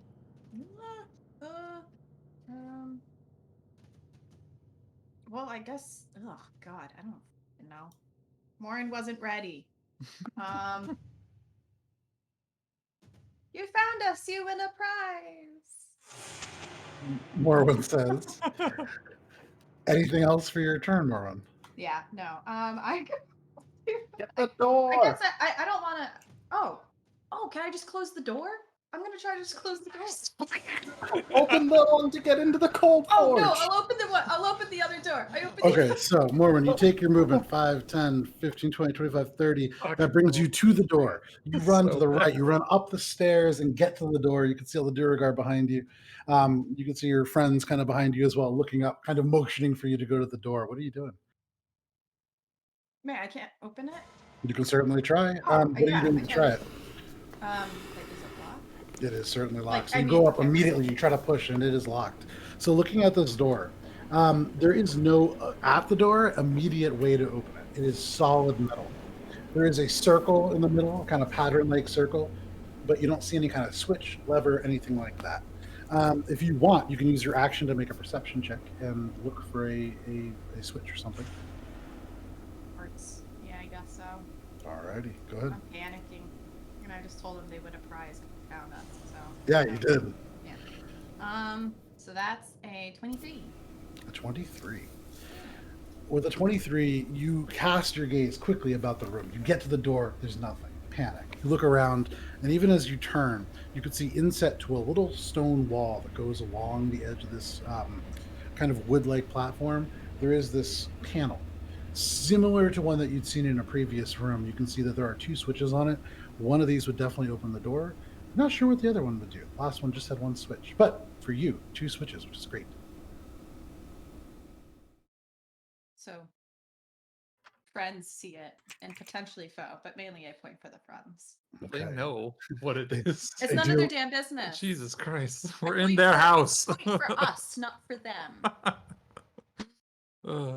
So, Morwen points it out in the midst of this combat. She kind of, or this very tense moment, points. Morwen, anything else for your turn? I'm just gonna turn to whoever's right next to me and be like, I don't have a prize for that. That's all. Okay. Morwen whispers that quickly out to whoever will listen. That brings us to Akka. Shay, you are on deck. Akka, you are standing at the bars. You can look out across and probably about 40 feet away. 20, 30, 40, yeah, 40, 50 feet away, there is this trio of Duragar. What would you like to do? Sorry, what's the name? Sirenscape is crashing on me real quick, so I'm restarting it. Gotta hold them off and get in there. Okay. And I'm gonna cast Hypnotic Pattern centered on Kuthar so that it hits all of them. Okay, so as you to move make your it- hand out, you can see these beautiful calligraphy like glyphs light up alongside this green armor, almost shimmering like emerald. And as it leaps out, this pattern begins to copy itself across the floor. What is that she has to make for that? It's a Wisdom save. Wisdom DC saving throw. 18. Okay. That's a natural 20, so I'm going to guess that passes. You said it was 18? Yes. Yeah, absolutely. So For what all happens of on them? success? Oh, sorry. So it's for all, right. It splashes Yeah, it's across. for What is all the area of effect on that? It's 30-foot cube. 30-foot cube. 30-foot cube. I use so that one a lot. per- You do. Yeah, that's true. Did, I Okay. guess.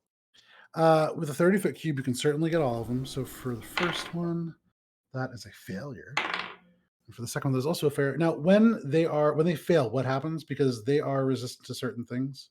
On a failed save, the creature becomes charmed for the duration. While charmed by the spell, they're incapacitated and have a speed of 0. Okay, fantastic.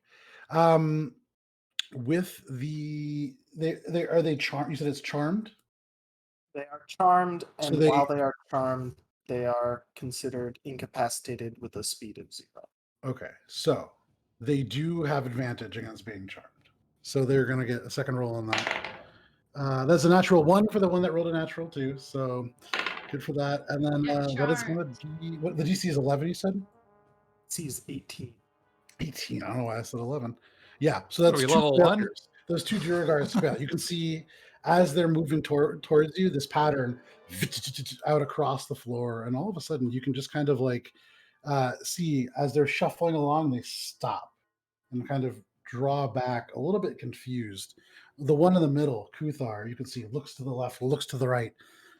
Weakness, and she kind of she's Well, on her turn. anything else? See, actually, so she's where she is on the map, right? Yep, she has not moved. Can I? No, because that's a bonus action. Okay, I'm gonna telekinetically shove her forward 5 feet. Okay, and that is what a Into strength the saving throw? pit. I believe it's strength, yes. Okay. I don't think 5 feet will take her into the pit. Let's find Oh out. no, No. because if she's right there, then that's 10. But That's yeah. why I was asking if it was because I'm inching her closer. It's a DC 18 strength save. And it's a strength save. DC 18. Does it deal damage? No, right? No, it just moves Okay. them 5 feet away or towards me. So, reaching out with your mind through the bars and through this entire room, you picture yourself grasping onto her and you yank, and you can see the robes flutter as she scoots 5 feet forwards.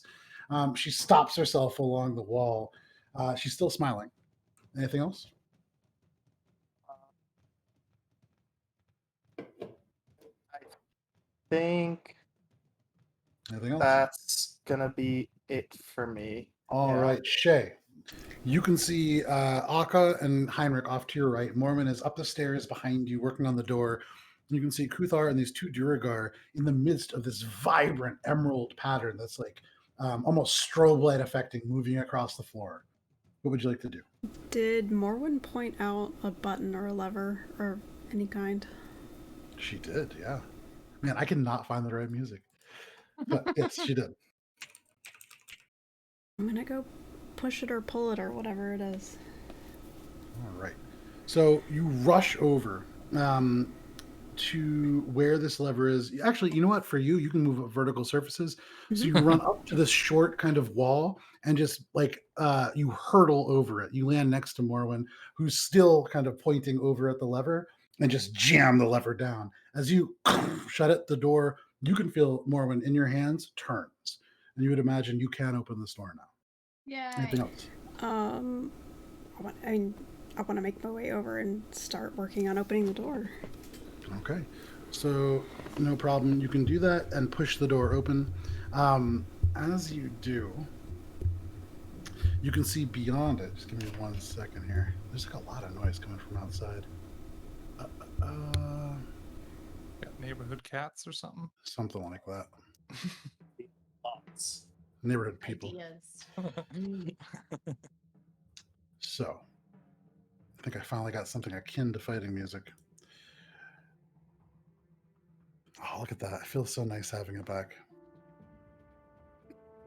Shay, as you open this door, now that the lever has been released, let me turn that down just a little bit. Now that the lever has been released, you can see there is like a large gap that exists on the other side of this door, just 10 feet of stone, and then a gap that drops down into a swirling inferno where you can see elemental fire colliding with the flow of crystals that are formed of elemental ice. As they hit, they rage and kind of shatter and reform, seeming to collide and then sink down further into the earth. As you open the door, these mechanical arms just kind of reach out and enter these marble, like I'm forgetting the word, floor tiles into place, forming a long pathway with these metal articulated arms that hold it up. These lead 70 feet forward to a platform of stone, and you can see on it glowing this red blue fire that flares out of a forge. Gotta turn this down. This is not even the music that I thought it was either. It's Sirenscape. It is a tool set. 70 feet across, you can see a dwarf on the other side. Duragar, the white beard, long and flowing, wearing this armor of immense black metal. You can see he's holding a hammer, the haft of it, black iron, but the head of it seems to be almost pure elemental cold. And every now and then, as it moves, the cold that drifts off of it kind of flares into fire before it drifts out. He stands 70 feet across, looking forward at you. And then behind him by 10 feet, you can see a dragonborn. Black scales, kind of clad in only a pair of leather pants, swinging a hammer, clang, clang, working on something within this forge. Every hit sends blue and red sparks swirling around him, and you see the mouth open. Dragonborn don't sweat, but they can They can Like dogs. like dogs or any kind of reptile, really. Yeah, Amphibian. reptile I don't dogs. know what a dragon is. Yeah, the same thing. Any kind of reptile. dog. Acrids. But you For all can see your mouth Riscarine open, fans. definitely like working up an amount of exertion, but glaring across. You would imagine this is the final of the Thuldor, of those who endure. The one who is known as Arconum. He stands across, and let me just for visual reference send you something that looks like what you're looking at here. Yikes, 2 maps. Yeah, I know. Well, you guys, you picked a real tough lock with it that I was not expecting, and so this is going to be a real interesting time. Forgive me because it is Is that lock sideways. there to save us? Kind of. So forwards through the door, you will be emerging from the side that's left on this image because it didn't turn it. Standing right at the base of these marble things that have been lowered into place, these metal arms kind of going out into something above that you cannot see. There is this dwarf that you would imagine is Arconum. The Dragonborn is the unpainted figure. It was a really busy week, working on this forge, and seems to be working on something at the moment. You could see glints of bronze, almost like writhing in his hand. And just you guys, because I thought we might be back in person for this, I wasn't sure, but we had this. I didn't get to finish working on it, but we had this really cool forge, and it actually has working lights, and it kind of like ebbs and flows. It's pretty cool. You'll see it when we're back in Picture person at some time. point. But yeah, those are in our general chat. You can post those to Twitch if somebody wouldn't mind. You can see all of that, Shay, beyond. Is there anything else you would like to do on your turn? Seeing this,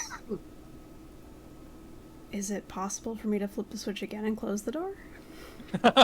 With your movement speed, no problem. You back up, and with your bonus action, you flip it again.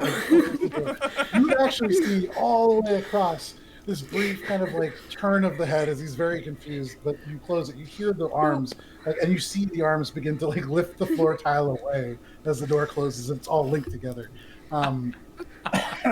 He like begins to take a step forward, and the tile like, leaves out to the wall. But that is your turn, and you still have 20 feet of movement if you would like to move anywhere else. I would like to get as far away from the encroaching group as possible. Okay, so you take Far 5 corner steps cover. back up against the door. Mm-hmm. That puts you and Morwen next to each other, and then 15 feet in front of you are Heinrich and Akka kind of up at the wall. But that is your turn. That brings us to Kuthar. And then Heinrich, you're on deck. So, this pink-robed figure leaning on the wall from Akka, telekinetically yanking her. Give me one sec. That is Arconum. Kuthar is going to, as a bonus action, as she leans forwards, Heinrich, roll a d4 for me because you're the first person in sight there. That was a 1. Not great for Akka. All of a sudden, Akka, your point of view shifts as if you blink and you're in a different place. And it is because you are exactly where Kuthar was standing, up against this wall, and Kuthar is now standing right next to Heinrich. That sounded so appropriate. With her action, with her movement, she is going to leave your range, Heinrich, so you do get an attack of opportunity if you would like. Yeah, okay. Using my Warcaster feat, I'm just going to use Eldritch Blast centered all on her. Okay. Yeah, do it. Because that's an awesome feature that I never get to use. Go for it, yeah. Or at least Good that for part you. of that Good for feature. you. It's really just concentration on saving throws primarily. And That's the fact force that I damage, can right? hold shield. Yeah, it's force damage. Okay. Hopefully she doesn't have a Gamble's ring, because Who knows? goodness knows I've never used mine. Oops. Yeah, I know. Well, because like force damage, you have to give it to me. I can't say that's force damage. I take it. What are you doing? All right, first one is 14 plus 9, so 23 to hit. 23 hits. Okay, for 7 damage. Okay, so as a reaction, so that hits and it deals 7 damage, and that's 7 force damage? Correct. Okay, let me get her health going here. So you see Don't worry, it there's strike, 2 more. and her shoulder turns as it hits, and you see the bolt like moving forward, the energy dispersing, but you see around her the hair flare up, and the energy and parts of it just shunt away as if she's able to deflect parts of it. You've seen Akka do something similar, but the energy doesn't go away. I need you to make an intelligence saving throw, please. On my best one. It's not my best one. It's a high DC. Yeah, well, I rolled a 15 for a 15. You take 7 points of force damage, and she takes 0. Okay, hold on 1 second. Do I still have Hellish Rebuke? But that is her reaction. I do. I Hellish Rebuke because Fantastic. everyone's resistant to fire, so like, why not use it on any of the ones who Hey, are resistant fuck you! to fire? Yeah, it's like, oh, you fuck with me, I fuck with you. All right. Right back. That's a what kind of saving throw? It's that's right. Emojis. Dex. Dex? Okay. Yep. So that is going to be a failure. Yeah, because sorry, 18 is below that. So. Yeah, no, that's certainly a failure. It's a 4. Or a total of that makes 12. 18. Wait, no, wrong. 22 fire Okay. damage. You see the fire as your eyes light up. This is all like And instantaneous. you can see, yeah. So the very first thing that happens is she takes a step forward, disappears, and reappears where Akka was. Akka just reappearing where she is, and then she takes the momentum, plants her foot, and just like as you throw this bolt, she's able to almost catch it with her psychic abilities and throw it back. As it hits you, you take the damage and the anger, and you force that forwards. Right. This is ebb and flow. There's and two as more. that happens, There's the 2 more fire- bolts. as the Sorry. fire up around, you can see Yeah. elements of the robe singed. She takes no damage. No, okay, that's She's whatever. immune to fire. Well, worth a shot. This is still her turn, but I still have 2 more bolts to fire off at her. Because, like, Yeah, why go for not? This is fun. All right, next one is just shy of a 20, so 19, it's fucking 28, so that's even 28, more. yeah, that hits. For a total of 8 damage, force That damage. works, and she cannot do that again. So that is force damage, you said? Correct. Seems to take the full amount. Okay, and then for... Again, I rolled higher than the first one, so this Yep. one's a 25 for 14 Okay, force so damage. that's pretty good for a reaction. It's kind of all I'm going to be able to do this whole combat, just so you know. As she rushes forwards, doing this kind of back and forth, just all these spells and abilities going back and forth. It's an instant that this happens. She is going to move to the left and kind of out of your range, which is what drew that attack. And she. Oh wait, can I is- shove her 10 feet with one of them, by the way? There's no save for that. You just shove her, right? It just happens when I land a hit, even if no damage is taken. Absolutely, you can. Okay, so just You like shove throw her off momentum, basically. Kind of. You shove her 10 feet back, and you can see the arms fling back to counter the momentum, and she comes to a stop. She Yeah. brings her arms forwards as she casts Prismatic Ray, and I need I need Heinrich, Shay, and Morwen to each roll a d8 for me, please. Oh, D8. Right. Five. It's different for each of us. Yes, it is. Well, how's an 8? The best one. Okay. Fuck me. 8, 6 for Morwen, and then Shay? 2. 2. Okay, so it hits you first, Heinrich, and as she pulls her hands back, the momentum stopping, and then forwards, a burst of multicolored lights explode across the room. This is a laser show. And as it does, Heinrich, the first one hits you. It is this ray that is almost pure white, and as it hits you, you see it's not actually white, it's 2 combined, because as it splits, roll a d8 twice more, because that's what 8 does. I Reroll know. a D8. That's why I laughed, because I know what this spell does. Hey, another 8. Okay, so reroll that. And a 4. Okay. And then a 2. Okay, so God Heinrich, damn it. as they Can't split, you stop can rolling see good. the green and orange rays part. I need you to make a dexterity saving throw. Man, that's gonna suck. Yeah, it is. That's I mean, there's no way like a low double digits is a save. It's a fucking 11. No, that is absolutely a failure. So as this first beam hits you, this green one, you feel this sickening feeling as you take I'm just going to do this on the computer. This is a lot. Oh boy. Roll. You are going to take 30 points of poison damage. Yikes. Go ahead and make another dexterity saving throw as the orange beam then cuts across in the opposite direction. 23. 23, that is a success.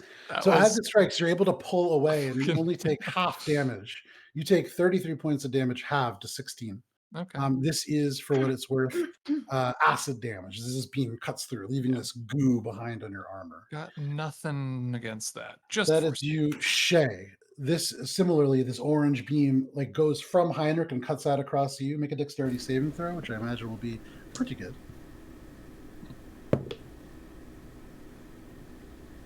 28.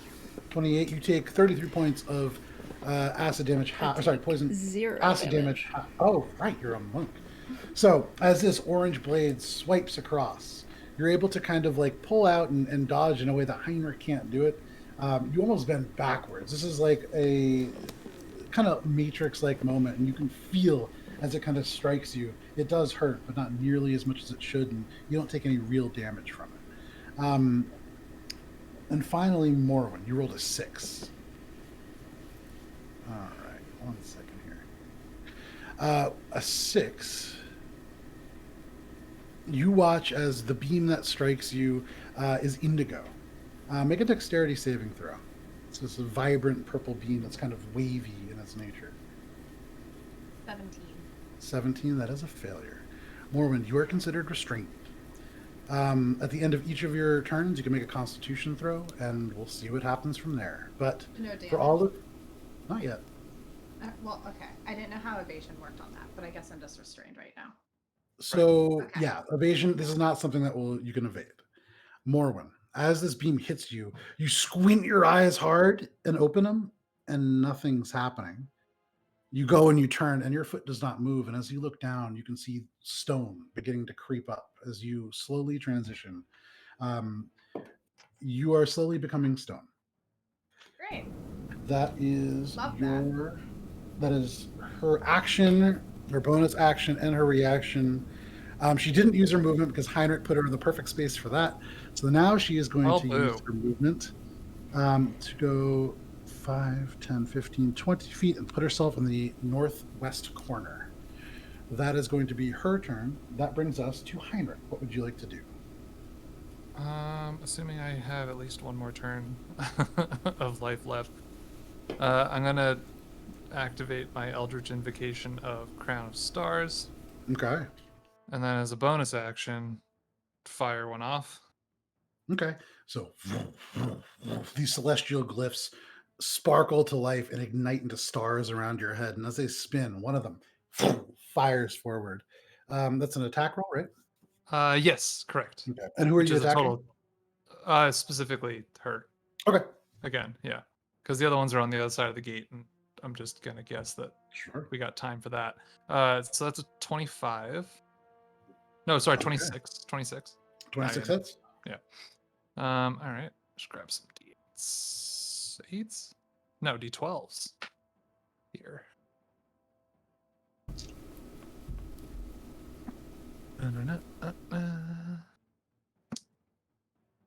Okay. That's 5.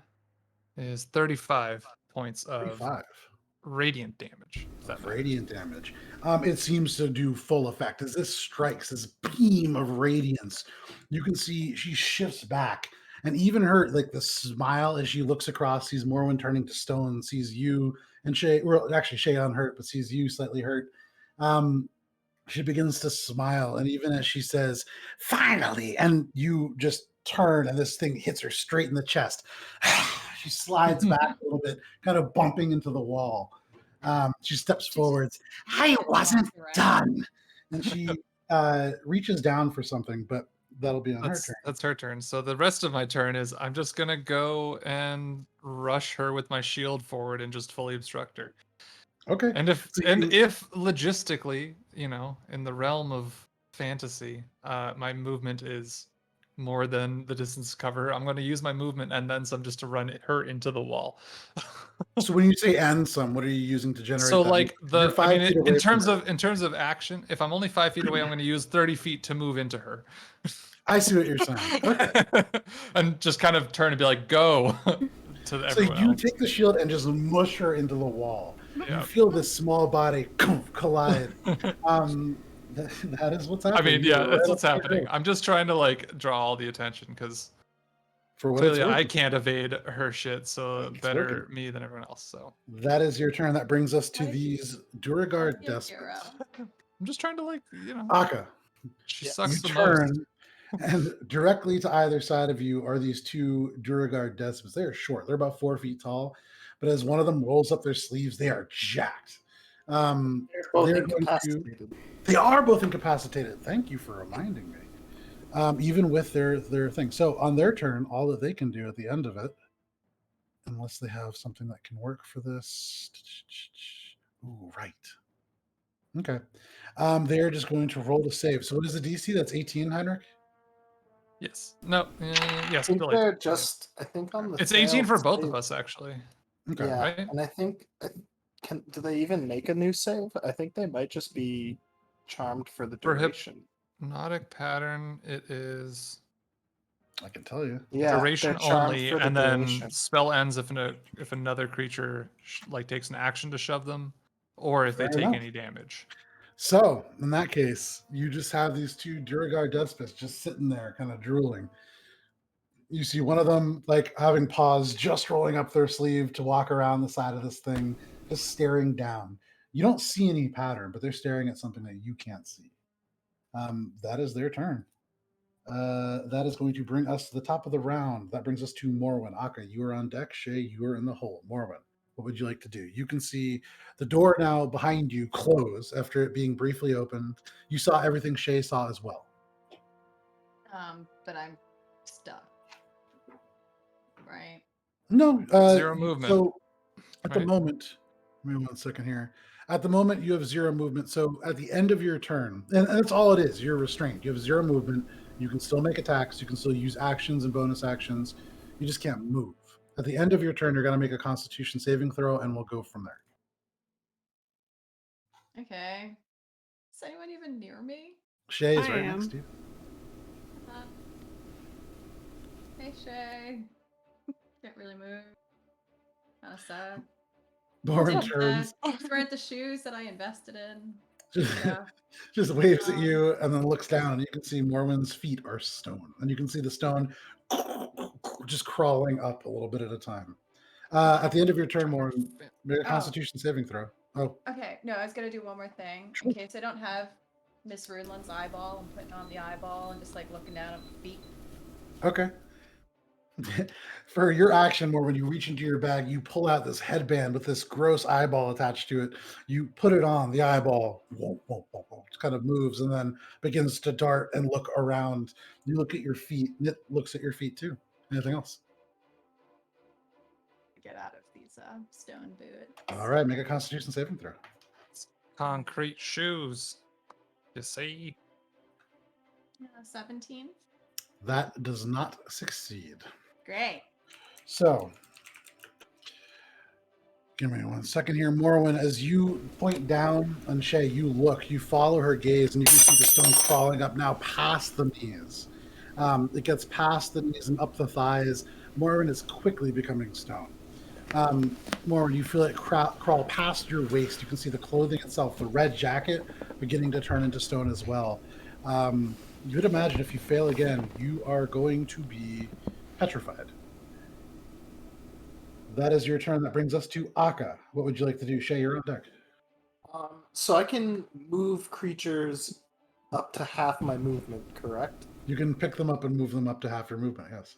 Cool. I'm gonna pick one of these two guys up and move them 10 feet into the pit of lava, and drop him into the pit of lava. Okay. What I'm going to say, that's an interesting one, and you can do it. However, what it specifically says is if you use an action to shake the creature out of its stupor, it will do so. So what you're going to be rolling for, I'm going to say, is going to be an athletics check to try to gently pick this creature Yeah, up. I'm basically trying to like guide him by the hand and then just kind of like make him sort of in He's his not- stupor. He's not going to Right walk over here. He's not going to Just, walk you know, with you. He take has a your speed of time, Right. 0. and then Kind of like pushing behind him to gently sort of nudge him. Like I'm nudging him through a doorway, but the doorway is the doorway to death. Make a gentle athletics check then, because that's what you're trying to do. You're trying to push a creature. Woohoo! Athletics check. That's a 16, and I think I'm gonna use my reaction flash of genius to make it a 21. That's a smart thing to do. He's incapacitated, so he doesn't even get a roll against it. You walk behind him. All of this is happening over there. You see this Duragar deep singer switch places with you and then unleash a torrent of damage and beams. It's like 8 different beams go slicing across the room. You turn around and calmly walk behind one of these Duragar and gently guide him over before shoving him over the wall. And he tumbles over. Then you see him fall and hit the fire, his head first into the fire. You don't hear a scream, but he sinks, and you'd imagine he is dead. That's well. the way it goes. That is your action, and So then, 10 feet of movement. So yeah, then I'm gonna use the rest of my movement to start making my way towards the rest of the group to try and aid them. Then I'm going to use my action surge to do another action, and I'm going to use my telekinetic shove to shove him 5 feet, and then I'm going to shove him another 5 feet into the pool of lava as well for the other Okay. side. So he doesn't get a save. Well, hang on one sec. That's an interesting one. So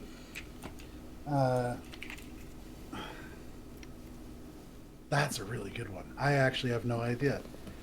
It's So he would specifically- be making a strength save to not get shoved. If Yeah, wasn't he fails that automatically. However, this is the thing. If you're going to shove him that 5 feet, that is probably going to give him the chance to save, just so you know. Yeah, I mean, because I Oh don't no! have. So the spell ends for it when you It shove just it the first immediately time. ends. Yeah. Oh, But because yeah, you've cast the spell before. You would know that. yeah. But then I can still shove him. He just needs to make a DC saving throw, right? Yeah, absolutely. Yeah. So like, yeah, I'll still do it, and I'll just give him a chance to not fall the 5 extra feet. All right. So you pull him, and he slides 5 feet. You see he blinks, shakes his hand. What? And as he turns and looks up at you, you try to pull him again. What is the DC? 18. 18. And what kind of saving? That's strength. Yeah. Yeah, he makes it. That's a 21. Damn. Yeah, I like the idea. It was a great idea. It's just a little short. So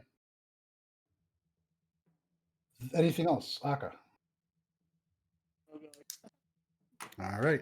So you stand there now, kind of right at the side of the easternmost platform, looking down at this Duergar who now glares angrily across you, no longer in a stupor, but we'll see what that does next. Shay, what would you like to do? You standing next to Morwen, looking down, you can see she's becoming stone. You look off to the right, you can see Heinrich shoving this little Duergar into the corner, and then you can not see Aka. He's out of your field of vision at the moment. Okay. I'm going to use 2 for haste. And then I am going over and I'm going to wail on this pink clad one. Okay, so you and Heinrich now corner her just into the corner at right angles. Go ahead and make your attacks. 26. 26 hits. For 13. Okay.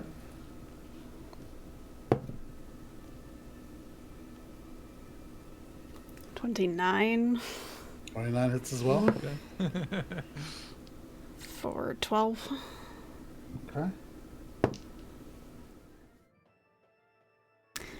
And 28 And 28 hits also. Well, for that's a magic 12. number. 12. Yeah, 28. That's the AC. The AC is 12, and then 19 and 20, and then above. Perfect. So, anything else, Shay? You wail on her, going forward, getting in the corner. You hit her again and again, and though you're hitting her, it's not like she's snapping back. These are definitely dealing damage, but she doesn't seem particularly phased yet. I'm going to back up to where Morwen is. You immediately, Ip Man style, just hit her again and again and again until she's actually physically pressed into the wall. She rebounds from Heinrich's. You strike her in. She hits the wall, bounces back, and Shay's already gone. Shay, you dart back and leap back and land next to Morwen, right back where you started. That is the Shay special. Anything else? That is it. All right, it is Kuthar's turn. Okay, having already used that, Kuthar, as a bonus action, you can see she takes out, it's a 2-foot long piece of obsidian. There's undercommon runes inscribed across it, and you can see these stones, rubies, and bits of fire opal set meticulously across the handle of these dark iron studs. She is going to turn and shake it at you, Heinrich. Heinrich, roll a d10 for me. You gonna shake a stick at me? Are you serious? How's a 9? A 9? Oh boy. Okay. Yeah, that's So, right. You watch. Kuthar takes this stick out and she shakes it at you and she just goes, stick! And as she says stick, she's going to cast Power Word Stun at you. Oh, How many do you have fewer than 150 hit points? Of course I do. I don't even have that maximum. Are you fucking kidding me? You are stunned. Yeah, all right. So kind of stunned. All of a sudden, as this stick shakes, it's like the world rattles apart for you and only you. And you have no idea what's going on. You could hear sounds, cacophony. You can't see. Your vision swims. Pretty great. That was her bonus action. As an action, she is going to cast. She would know better than that. She's going to move 5, 10 feet, staying in your range. And with a clear line of sight, she is going to cast. Shay, make an intelligence saving throw for me, please.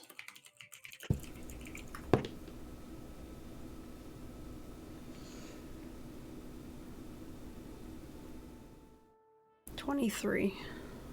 23? Whoa! Whoa! I have proficiency in all saving throws. That's right. Yeah, that's right. Absolutely. So that is possible. Well, that solves the issue that we've been talking about behind the screen a lot, being like, how the fuck did she save everything? I have proficiency in all saving throws. Yeah, that's right. That's level 13, right? That's 14, I think. ridiculous. 14. Yeah, monks are great. That's not soul. The sun and stars is the tongue one. I can't remember which one that is. But I yeah, can't remember what it is, but yeah. So you still take 20, or you take 13 points of psychic damage. Okay. She casts synaptic static, but it's not a terrible effect. Yeah, you've seen it before. Yeah, you know. I've done that a while ago. That was her bonus action, her action, and her movement. That's kind of all that she can do at this moment. Yeah,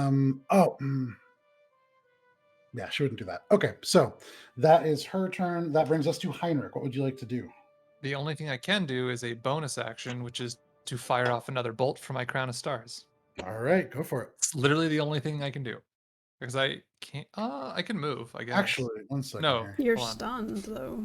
Yeah, incapacitated, can't take actions or reactions, which is part of stunned. The rest of it is automatically fails strength saving throws, and dex saving throws, and rolls attack rolls against me with advantage. Nothing about. Oh no, can't move either, so I can't move either. But because you're incapacitated, you can't take actions or reactions. So bonus action. Bonus action is the only thing So legally you I'm can allowed to see do. Heinrich just kind of like. I'm just his gonna like eye- pick a direction, be like, she's over here, fuck it, and just shoot it off. And Crown of Stars isn't concentration, correct? Correct. It is just for an hour. Dope. Okay, yeah, go for it. Make your attack. Hence Eldritch Invocation. Holy shit, 19 Yeah. plus 29. That hits. 4. A bunch. A D12s, not 10s. I do that every time. Most of my stuff's D10s, which is weird. Alright, we got 12 and 9 and 3, so that's 24. One more. Plus 11. 35 plus 5. 40 points of radiant damage. Damn. All While right. I am stunned. Good. But literally the So only thing I you- can do though. So As you pull up your hand shaking, you can't see, but you see this smudge of pink. And as you motion towards it, this beam of energy, radiant, strikes through her. You can see this lights up most of the room, hitting her in the chest, and she staggers back. You can hear her snarl at that. That was a good chunk of damage. yeah, I mean, the end. All right, that is Heinrich's turn. Make a Constitution saving throw at the end of your turn. Oh, it can end. That's Yeah. nice. How does natural 20 plus 22? Yeah, I think that's 22? gonna do it. 22 total? And so as you hear that snarl, you blink your eyes and you clear the stun. You kind of draw yourself back in with that. Okay. So well done. Fucking That okay. is going to bring us to this despot who is now active. So now a lot more angry at you and not seeing his friend around anywhere. He's going to put 2 and 2 together and rush you. Just smell some He has to nice go crispy bacon. around the trough, right? You would think that. However, he is going to attempt to leap the trough because that is the only way he's going to. Oh. Yeah, he's going to try to leap the trough because that's the only way he's going to be able to do this. Go big or go home. Natural 20. Yeah. Look at that. Beautiful thing going on there. Fucking boo. Fucking boo. So, leaps over 5, 10, 15, 20, 25. Can get right into your range with 25 feet. He's going to take 2 Iron Fist attacks and 2 Stomping Foot attacks. So the first one is, well, actually, we'll see. First one, Iron Fist. He swings with this momentum. And you, no Jumanjis. Still no Jumanjis. That is going to be a 21 to hit, which I believe misses. The second attack is going to be a 27 to hit. Ooh, that hits. You are going to take 15 points of bludgeoning damage. And go ahead and make a strength saving throw for me, please.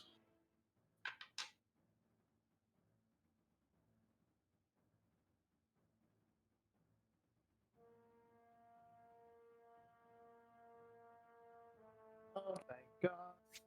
That's dirty 20. A dirty 20, that What? succeeds. So as you feel it hits you and you almost get rocked. You can feel the joints in your armor lock up and keep you steady. You would have been slammed into the wall behind you, but instead you just take the damage. Those are the Iron Fist attacks. He is now going to replace a Stomping Foot attack because he did not knock you prone with the Flame Jet. He opens his mouth and you can see from within little bits of fire lick out before he spews. You are 5 feet in front of him. He spews a 100-foot long stream of fire directly into your space. That is going to be a dexterity saving throw at disadvantage. What you got for me, Aka? That's a lot of fire. It's a lot Dang of it. fire. That was dex save. That's a 10. That's a failure. So you are going to take. Oh, No. this is Oh, this is no. great. Oh, no. You're going to take 33 points of fire damage Oh, my as this God. jet just kind of, and it keeps coming as he coughs out, sputtering the flames. He draws in again, and he's going to take his final flame jet attack. Go ahead and make a dexterity saving throw. Is it also at disadvantage? It is also at disadvantage. Why is it at disadvantage? This guy sucks. He does like, imagine if there was 2 of them. Oh, my God. I got a But 20 first and a one 19. was the 20. Oh, Nice. shit! So, the total is 24. And I rolled like Holy shit. shit. You're going to take 15 points of fire damage, halved to 7. I rolled like the highest you could roll almost, and then like the lowest you could roll almost. Like, all right. Good enough. All right, that is all that he can do. He does not have any more movement. He does not have any bonus actions, so that is going to be his turn. Yep. That is going to bring us to the top of the round. Morwen, you are 2/3 stone. and you can feel it crawling up you. You cannot move. So to be Stunner. fair, it's like my body that's turning into stone, or is it like surrounding me? Like, is it encasing me? It's your body. You are becoming a statue. Yeah, can't take your pants off for this one. Yeah, I was gonna try to. I was literally just gonna try to wiggle out. Yeah. I mean, I'm not fucking magical. What are you I doing? can't do anything to stop this.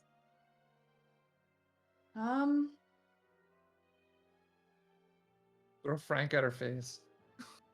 I mean, I can't. What are even if I'm like 2/3? Like, can I even like grab my shit?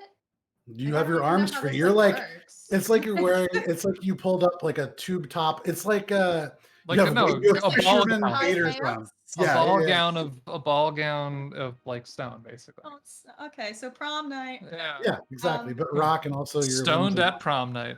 are- Well, yeah, most people's experience. I guess I'm just I got a mark.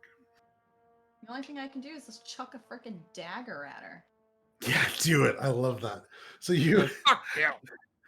Yeah. all you have is your arms free. You go down for your dagger at your belt, and it is stone. You have to like reach back and grab a secondary one and just wing it over. But yeah, good make thing your I'm a attack. hoarder.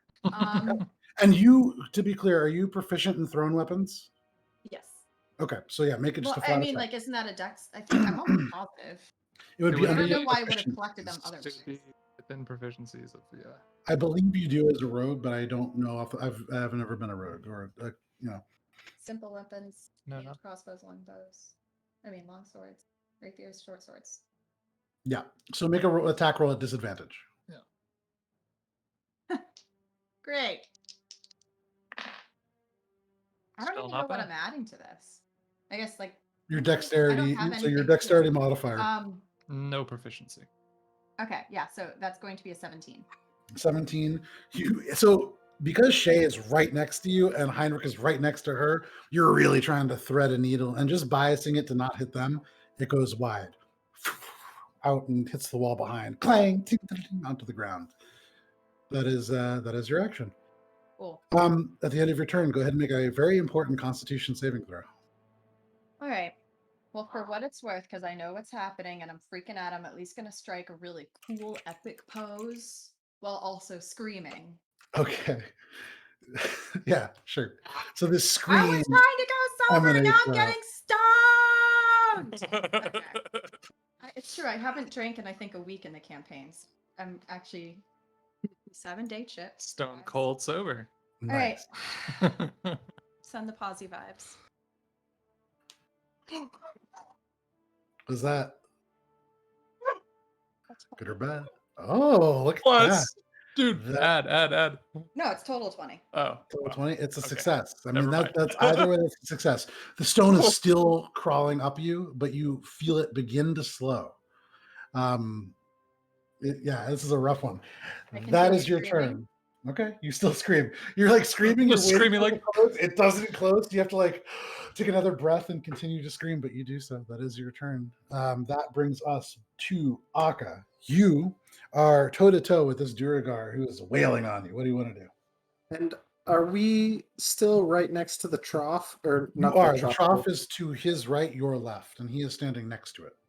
Cool. I'm gonna position myself so that I can telekinetically shove him 5 feet into it. Okay, you rotate over and you telekinetically shove. That is a what kind of saving throw? DC 18 strength saving throw. Oh man, can he do it? This is an important roll for him. What does he get for strength? Nothing. This is just almost a flat roll. That's a natural 1. So what they you just shift 50 feet around, king! and as you hold out your hand, you can see he's going back to punch you again, and as he swings, it's inches from your nose as he goes toppling over. You hear him scream and then just splash, and he is gone. Well, you dumped both my Duragar in the fire. Turning around, maybe like 25 feet away are those barred doors. I guess I would use my movement to get to within line of sight of being able to see, presumably, where Kuthar is. Okay, so that's 5, 10, 15, 20, 25, 30. Yeah, you get almost right up to the door. Okay. You can just see Kuthar.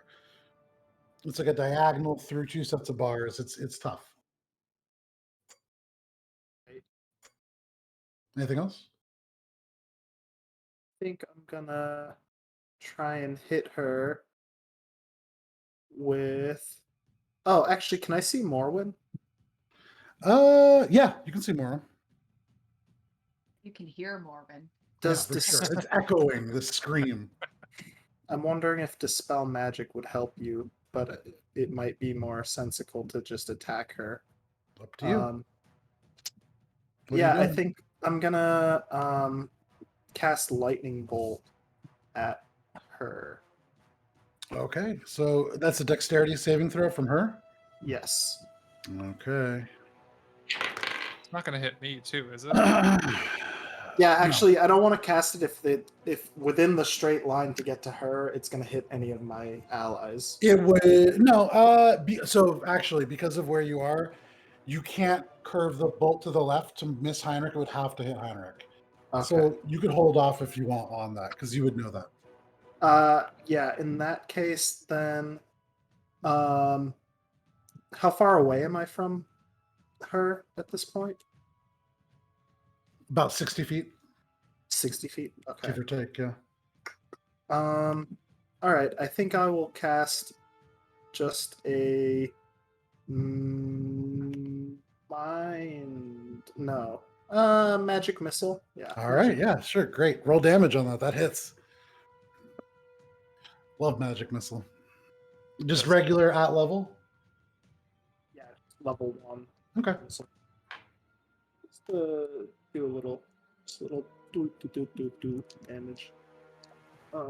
It's 3d4 plus 1. Mhm. It's 8 plus 3, What a 11. nice little assortment you have there. I've actually never seen that tray. Yeah, me Oh, too, yeah. 11. That's my dice rolling tray. You gesture forwards, and these elements of beautiful calligraphy-like script just light up in the air, drifting off like ribbons before they streak in, bending around the bars. One of them, actually, Heinrich, snakes between the antlers, the prongs of the antlers that are above your head, and they strike her. What kind of damage is it? Force damage. 11 Force damage? Oh, and then I'm gonna also give one of my psionic points to do a little more damage to her. Okay. It'll be another d6 of force damage. So go ahead and roll that and tell me the total. Okay. That's nice. That was a 6. So it's Thanks. yeah. So it's the 11 plus So 17. 6 plus 5. So 22. So as these magic missiles strike, you see this halo of psychic disruption begin to ripple. Go ahead and make an intelligence saving throw, Akka. Little does she know that is my best save. She has an idea. That is dirty 30. Dirty 30. Damn. You can see the psychics kind of like it begins to block, but they just shatter through. No effect and deals full damage to her. Well done. She's looking a little hurt. Anything else, Akka? That's my bonus action movement. I am set. All right, Shay, you are standing next to Morwen, who is screeching, the stone crawling up across her chest now. You can see Kuthar and Heinrich maybe 20 feet off and to the west of where you are. What would you like to do? You're muted, I think. Going to hit Kuthar 5 times. Okay. 5 times 20. You run 20 feet up, landing next to Heinrich. Go ahead and make your attacks. 23 That hits. for 7 damage. Okay. 29 That hits as well. for 13. Okay. 21 Okay. for That 13. that just hits, just so you know. Okay. Okay. For 13. 13. Okay. For 27. That hits as well. For 12. Okay. For 23. And that's final and hits. Roll for damage on that. Is 8. Okay, so you land, and you can see already as these magic missiles strike into Kuthar, the pink robe is beginning to kind of shred and tear away in places. You can see elements of this red blood beginning to soak in, and you focus in on those particular points where you saw that psychic energy shatter. You hit her in places that she's already hurt, and you can feel these wounds inside of her beginning to rip and deepen. That's a lot of damage. And she can make a Constitution saving throw, because why not? She certainly can. DC's 18. Con save? Yep. That is a 26. All set. She rolled a Okay. 19. That's pretty much as high as she can go. But that is your turn. And then I'm You're going to gonna back up to where I was, yep. All right, and then you immediately, as soon as you come in, you just leap backwards and land again right next to Morwen. That is your turn. That is going to bring us to Kuthar. Kuthar's not super pleased with what's going on here. And so she is going to, as a bonus action, look in your direction, Akka, and suddenly, Akka, you are standing next to Heinrich. And she is standing where you were. From the other side of the bars now, you can see she is going to raise the stick up and point it at you, Akka. Go ahead and roll a d10 for me.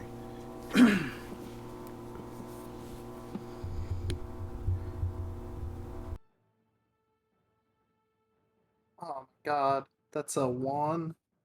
That's a 1? Okay. Is it good or bad? I don't know. This is It's literally just an for effect. Akka in particular the worst thing that could happen. Ah. She looks at you, you see the eyes scan you up and down, and she screams across the room, "I've seen artificers before!" And she swings the stick around. Suddenly, you feel your armor begin to shake. Akka, all of your equipped items magically unequip, disattune, and drop to the ground in the closest available free space within 5 feet. Rare or lower items that are cursed are also removed. What? Akka, your armor falls to the ground. Individual components as it does so. I know it says it cannot be removed by what? This is Infiltrator Weave? Yeah. I can't believe there's a specific thing to counter this specific thing.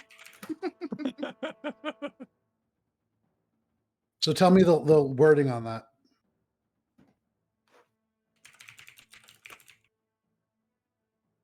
Are you talking? I can't hear you. Matthew, you're muted. Matt, if are you're you talking? Yeah, can you not hear me? For Not a at second, all, because no. we can Hear me? now. Yeah, a Okay. little bit. I'm looking for the specific wording for that part of it. Let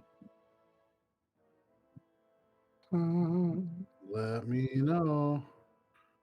But do it quick. Uh, I think it's for armor specifically.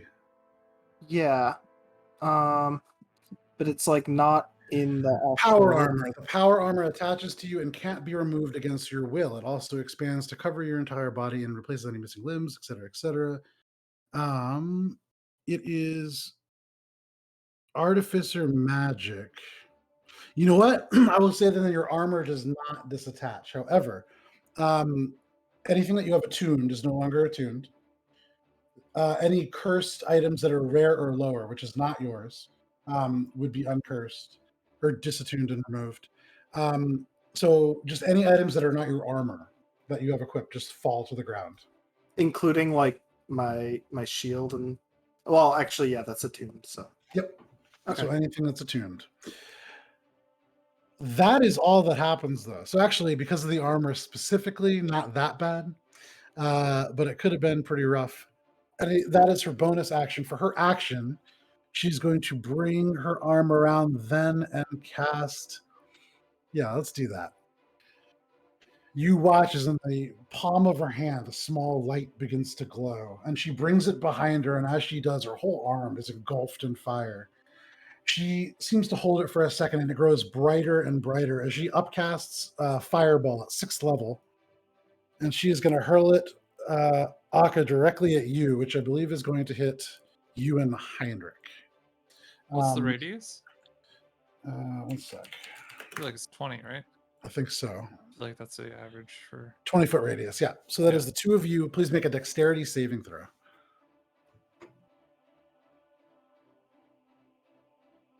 Oh, never mind. Well, that's not gonna do it. 15. Not gonna do That it. does not succeed. At least I take half fire damage, so we're good. Okay, so it is 19. I rolled, so just for reference, this is 11d6. Right, it's I 8 to start, did right? not roll higher than a 3. So, Akka, you take 26 points of fire damage. And Heinrich, you take 26 points of fire damage, half to 13. That's not bad. That's unbelievable. That's a pittance. Wait, I failed? A pittance of What did points. you roll? I rolled a 19. You failed. Damn. Yeah. I'm gonna Wait, I'm gonna use my reaction to absorb some of that damage. Yeah, go ahead and roll that. It's a d12? It's a d6 plus 5 damage. Gotcha. I'm sucking out of that. arguably better than a d12. I would agree. All right, so that's minus 10, so it's 13 damage. 13 damage. Okay. Okay, Great. well done. So yeah, as that fire licks across you, you're able to kind of hold, and the telepathic power keeps some of it at bay. Heinrich, for you, it's just another walk in the park. It's more fire. Right.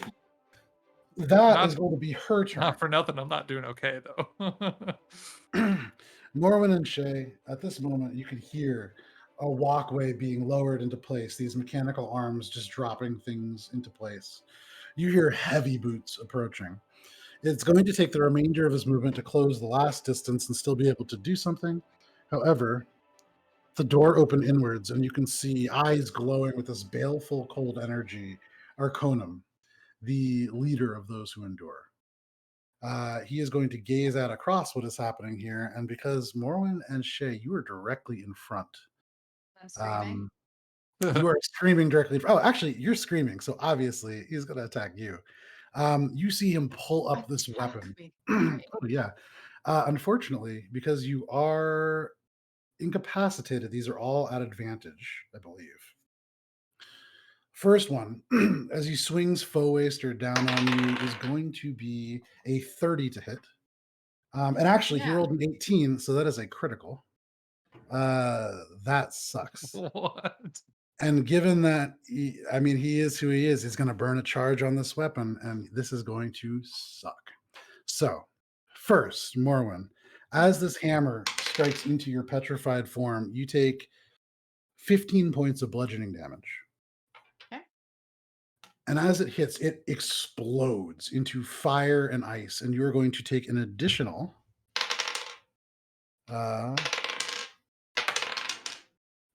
Wow, you guys are getting real lucky.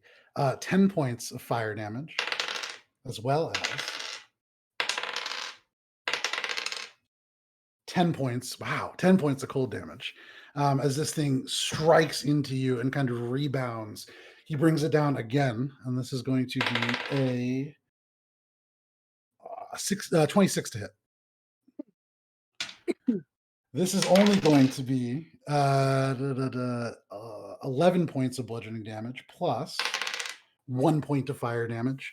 And the third one Jesus freaking Christ. is only going to be a 21. Yeah. All right. And that is going to be another 11 points of bludgeoning damage and 2 points of fire damage. That is his action. I stop screaming. He pulls shuts me the up You with should hammer keep away. screaming. Fuck you. Yeah, he pulls the hammer away and looks down at you. You'll be done soon enough. And he turns back, and you can see the eyes just glowing gold or glowing blue sweep across the field and settle on you, Shay. But for the moment, anyways, that is going to be his turn. That brings us to Heinrich. What would you like to do?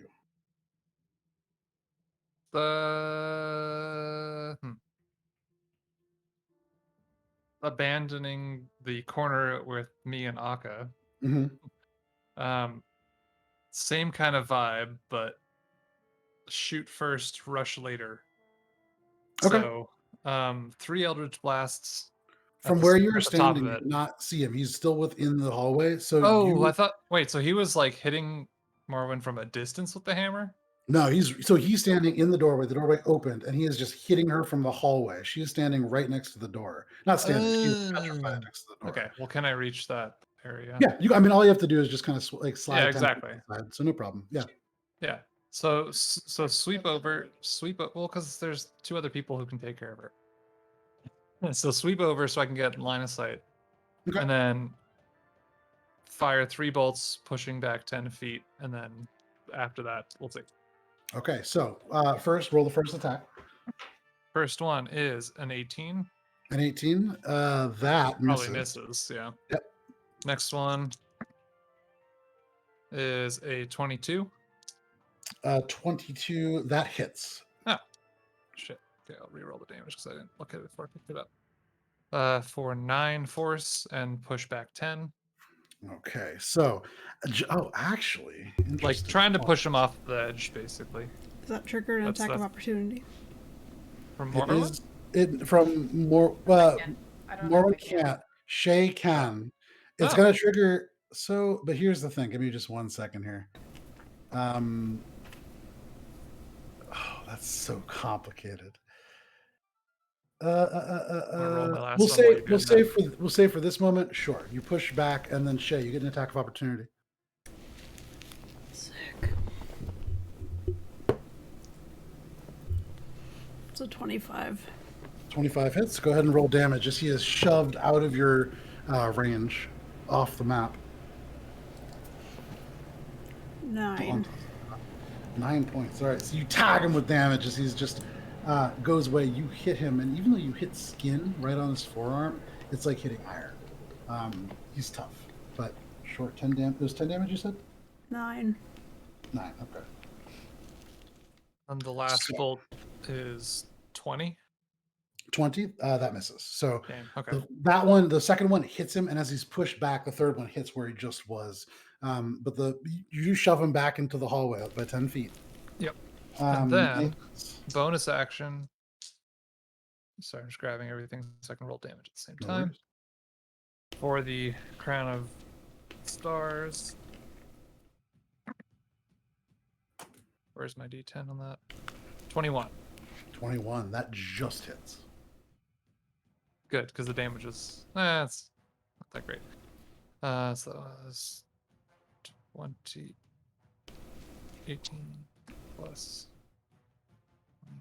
5, 33 points of radiant damage. Of radiant damage. Nice. Got 4 of those guys left. So yeah, that beam strikes him in the chest, and you can see whereas before you shoved him back and he didn't even flinch, that makes him wince a little bit, and he kind of turns. He looks up at you now, eyes focused very, very much over Shay's shoulder and down the path towards you. Oh yeah. Well, now how much movement do I have left from getting to that? 20 feet. 20 feet? Can I just rush and engage him? No, you can get up to like the stairs 5 feet in front of Shay. Can I interpose myself in front of Morwen at least? You're too far away for that. Yeah, I'll start moving to be doing that at least then. Okay, yeah, you're 10 feet away from Morwen. You're pretty close. Okay. That is your turn. That is going to bring us to the despots are both gone. Back to the top of the order, Morwen. You are petrified. Or getting petrified. You see Arcoedum shoved 10 feet away from you, but he smiles and takes another step forward, not focused on you anymore. What would you like to do? Well, again, I stop screaming, so I no longer draw attention to myself. Okay. I mean, I fucking can't do anything, so I'm just gonna hope for the best on this roll. I don't know what else to do. Big roll. All right. Constitution saving throw at the end of your turn. 12. 12. You watch as Morwen stops screaming for just a moment, and the stone crawls across her mouth, her nose, her eyes. Well, I can't say what I screamed. Never mind. And you are now considered petrified. Morwen is a statue. Morwen, you and any non-magical object that you are wearing or carrying are now a statue. You weigh 10 times what you previously weighed. You are incapacitated. You cannot speak. You cannot move. You are unaware of your surroundings. Any attack roll against you has advantage. You automatically fail strength and dexterity saving throws. You have resistance to all damage, so that's a nice thing. You're immune to First poison time. and disease, so there you go. Yeah, can't get sick if you're stoned. Yeah, For so you're what it's doing worth, great. though, I'm just like, because I said that I was going to strike a really cool pose. Uh-huh. I just want to note this that I tried to do that, but I was in such shock that the guy just hit me. I'm just like, So yeah, Morwen just in this Just like mid, like, really? yeah. See, oh like, the yeah, cat just keep come coming out. on. Like the ponytail's even moving a little bit. It's like a really great statue. But that is your turn. Morwen, you are petrified. That's gonna okay. Rip Morwen. It's a damp round thing. Sorry, guys. It does. So Morwen, that is your turn. Akka, what would you like to do? Shay, you're on deck. You see Morwen suddenly stop screaming and just turn into a statue. So can I recover my attuned items? But they are no longer attuned to me. Correct. Takes an hour for each. Okay, right. Okay. So picking them up at this point doesn't really make too much sense. Up to you. What do you want to do? I'm on the opposite side of this gate though from her, right? So I can't Yes, you even. Okay, I guess I'll fire off a magic. It's an action to pick things up, right? Or To pick up your yard sale on the ground? No, yeah, it'd be an action. Okay. Then yeah, I think I'm gonna try to hit her with another magic missile. Go, yeah, by so the roll time damage. Try. I'm going to do so. That's I can't see in this light. Oh, okay. That's 9 plus. I'm gonna do another 6 plus 5 of psionic damage with one of my side points. So that's 17 force damage. 17 force damage. Alrighty.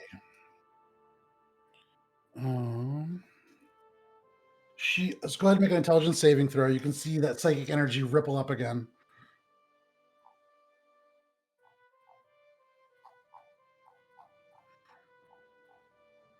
What you got for me, Akka? Intelligence saving throw, Akka. As she Oh, for attempts me. to- Oh, yes. oh, sorry. So she's using her reaction to use psionic circuit, and she's going to attempt to transfer that gotcha. damage to you. I gotcha. Okay. Yeah.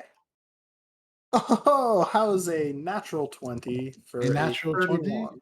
A 31 succeeds. So Actually, it's a damage 30 now should be because I right don't there. have my cloak of protection anymore because it was Failure. knocked off of me. So it's just a 30. How much damage is that? The 13 you said? It was 17. 17. All right. She's starting to look pretty rough. Anything else? Where is she in relation to the troughs of lava or the About the pit? 10 feet in front of one of them. Okay, I'm gonna telekinetically shove her 5 feet closer to it. Just for, Okay. for What the is the fuck fun. saving? What is the saving throw on that? DC 18 saving throw. Just to give her another yank. Saving throw for what? Strength. Strength. Okay, that's a fail. So 10 for 5 feet. Push back. Cool. Anything else? I think that's about all I can do besides move. So I guess if I can move in a way that would strategically make it so she cannot attack me with a magic movement thing. Maybe like I can Get out of line of get sight. out of get into Yeah. the corner wedgie area.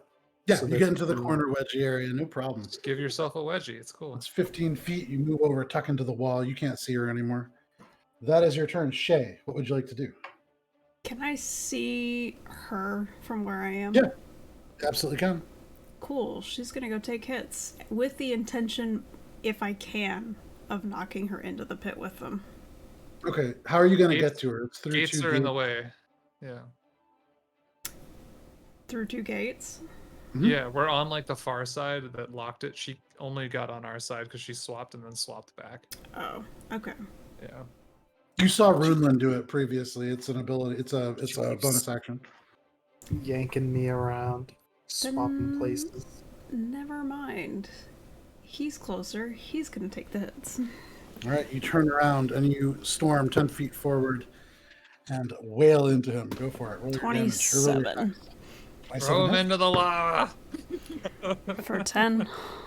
10, okay. 21.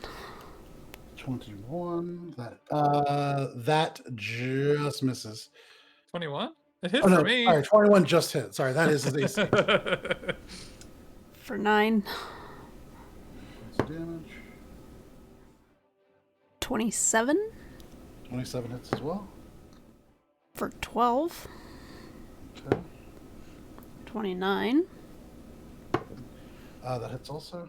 For 10. Haste, haste, haste, haste. And 25. 25. All right, 25 hits too. For 13. Chanting, chanting, Yeah. chanting. Here comes the pain train. So you strike him again and again, and as the momentum is still carrying him backwards, you dart forwards, and you manage to like move him another foot or two back. He does not seem super hurt by that, but you are pushing him back, and he is focused on you. Anything else? I do want to back up and put myself as equidistant between them as possible. Okay, so hang on one sec. This is where things get a little weird. So you don't provoke attacks of opportunity. Correct. Okay, so then never mind. You're fine. So you back up and put yourself where you were before? As equidistant between the two enemies as possible. So to do that, you'll have to go off that kind of 5-foot wall and then be like kind of with your back up against that. That's fine. So you lose line of sight of him. Okay. That's fine. So you drop down. You're now 10 feet behind Morwen, then down a wall. That is your turn. Yep. Okay, that brings us to Kuthar. She is looking pretty hurt. You can see blood kind of running down this pale Duragar skin. She's going to look around a little bit uncertain what to do, and then she is going to, just as a bonus action, because she can, she's going to swing her stick at you, Shay. So go ahead and roll a d10 for me. You see Kuthar pull out this long stick, and she shakes it at you, kind of holding her side. With a 2. Oh, interesting. Shay, go ahead and make a charisma saving throw for me. Getting all of our worst points. What's going on here? I mean, this is very important. It's a very random item. 22. 22 succeeds. Whoa. Shay, all of a sudden, nothing happens to you. But for everybody else, and it's really just Akka and Heinrich who can see you at this moment, Shay all of a sudden becomes Kuthar. She looks exactly the same. You can see the hair moving. You can see the robes moving. She is the spitting image. That is what that does for her action. She is going to cast. So random. Can she get all of you? So Shay just looks like Kuthar now? Yep. So that stick can do some pretty cool things. It also does some kind of random things. She is going to cast. She can't see you, Heinrich. You know what? She's going to take her full movement 5, 10, 15, 20, 25, and then her action, that was a bonus action. She's going to dash 5, 10, 15, 20, 25.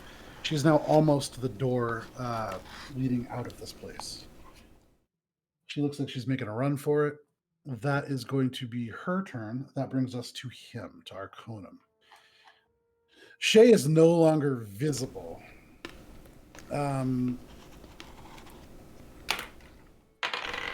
That doesn't matter. So that's going to be 5, 10, 15, 20. His movement's 25. He is going to leap the wall and attempt to land. Oh, easy. Shay, behind you. It takes like a moment, but this large dwarf lands right next to you. The eyes immediately dart up and look at you. I've caught you. And he's going to take 3 attacks with Foe Waster against you. Oh. That is going to be a 29 to hit. Yep. And he's going to pump a charge into this. So that is going to be 13 points of bludgeoning damage plus an additional 16 points of fire damage and 14 points of cold damage. Second swing, that is going to be a 22 to hit. Misses. And the third swing is going to be a 27 to hit. Yep. He's going to pump the final charge into that. Ooh, that's a good one. That is going to be 16 points of bludgeoning damage, as well as 15 points of fire damage and 16 points of cold damage. Each one of these hits, as he Ouch. squeezes the handle, it pumps more and more energy, and you can see the glow in his eyes get less and less with each strike.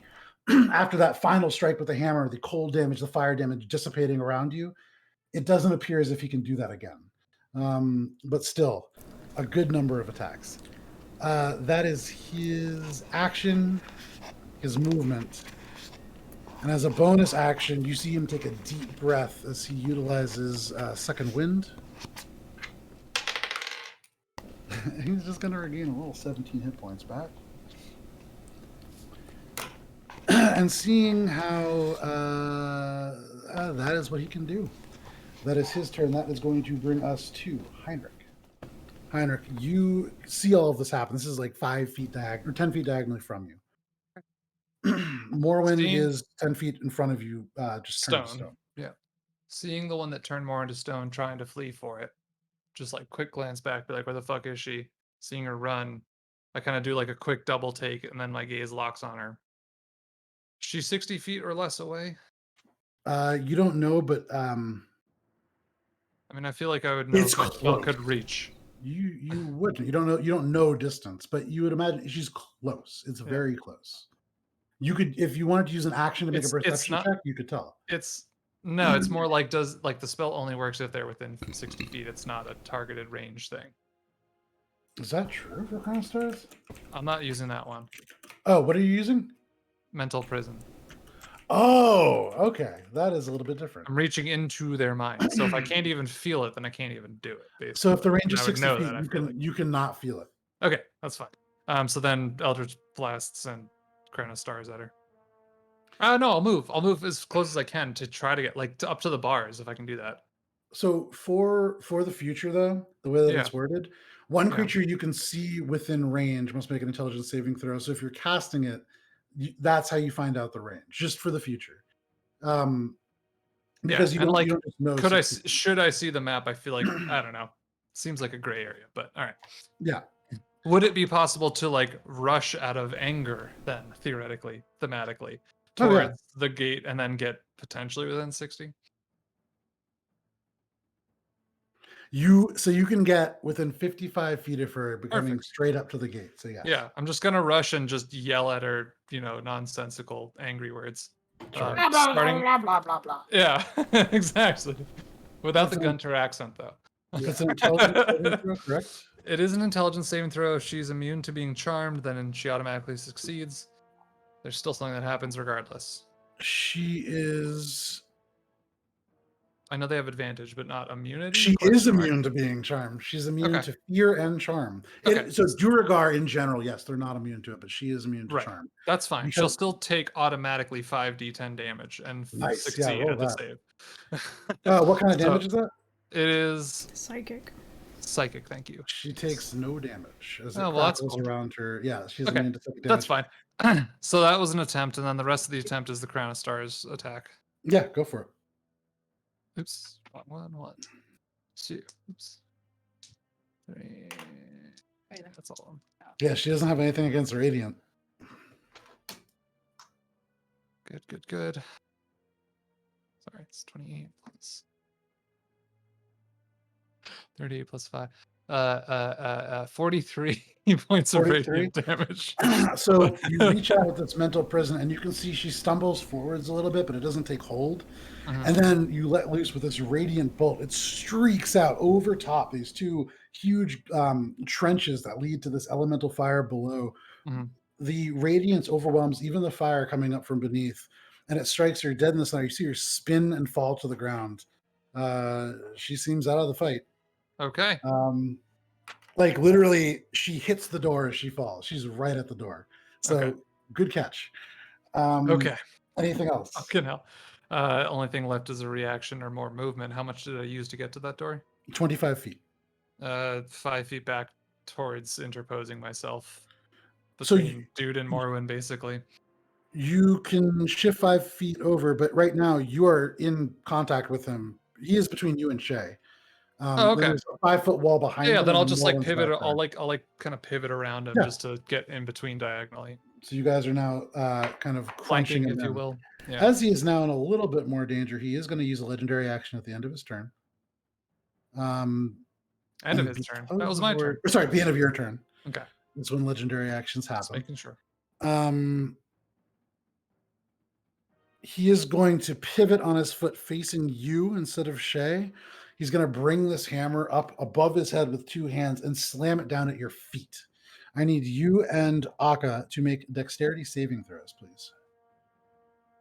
Don't think I could succeed if I wanted to. Me as well, or no? Hey, No, you're behind him, so you don't get this. This is a cone effect. All right. 14. that was a 22 minus 1 because I don't have the. So 21. Okay, 21 succeeds. Heinrich, you do fail. Yeah. So you are going to, let me pull this up here. This is Cold Fire Quake. So he smashes the foe waster into the ground. 30 feet of a cone. Like so out and past you, Akka, you see the wall begin to crack as well. As he slams this in, there's like an earthquake-like effect. The ground shatters open, and you can see elemental fire and ice burst up from beneath. Heinrich, you are going to take Let me know if any of it's fire and then have it. 13 points of fire damage, so halved Okay. to 6. Yep. Akka, you take 6 points of fire damage. And then you are going to take 14 points of cold damage. And Akka, that is 7 points of cold damage for you. Yikes. That is his legendary, and that actually burns 2 legendary actions. That is going to bring us to the Despot's turn. They are dead. Morwen is a stone. Akka, what would you like to do? Shay, you were on deck. So, Kuthar is now at the door, but down? Yeah. Okay, so she's down for the count right now, so I should focus on this other guy. Whatever you Who's want. also on our side of the wall, so. Or hit her a couple more times and kill her. What are you doing? We don't want I'm to. not gonna kill her yet. Yeah. Runelin wants her. No, that she wants her dead. That's- Kill her. That's what I know. But I'm gonna, I guess for the first time in a while, because I don't really have anything else, I'm gonna use my hand blade and Okay. stab at him a couple times. So 5, 10, 15, 20. So right now, you are the south of him. He is in front of you. Heinrich is west of him, and Shay, you are east of him. So you guys have him now just folded in. So do I get advantage on attacks against him? If we used flanking, but I don't think we Yeah, ever we did. don't use flanking. The only person that benefits from that really is Morwen. Right. Okay, so I don't. More like. I don't. Yeah. Yeah. So Okay, so go ahead and make your just attack. Flat attack. regular. All right, so first attack is gonna be a doity 20. Dirty 20 is a miss. All right, so second attack is gonna be a 24. 24 hits. So as you pull your arm around, this little blade kind of swings out, this slight darkness kind of overtaking. It's gonna be full 12 damage Okay. piercing damage, and then I'm also going to use one of my psionic die to do another d6 plus 5. Yeah, do it. So that's 9 plus 12, 21. So Nice. 12 piercing, 9 force damage. Okay, but 21 total. For what it's worth, those all seem to do full damage. So that ripples through, and as it strikes, you channel psychic damage that emanates into the wound itself and spreads. You can see it hurts, but doesn't seem especially bothered. Anything else? And then, is he near any walls at this point? Yeah, his back is to a wall. I'm gonna telekinetically shove him with my bonus action 5 feet back. All right. What's the to saving the throw on end of that? the wall. DC 18 strength save. DC 18 strength save.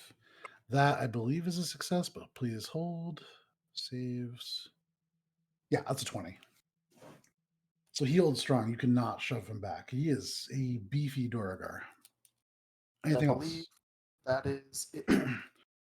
At the end of your turn, he's going to use a legendary action. And he is going to...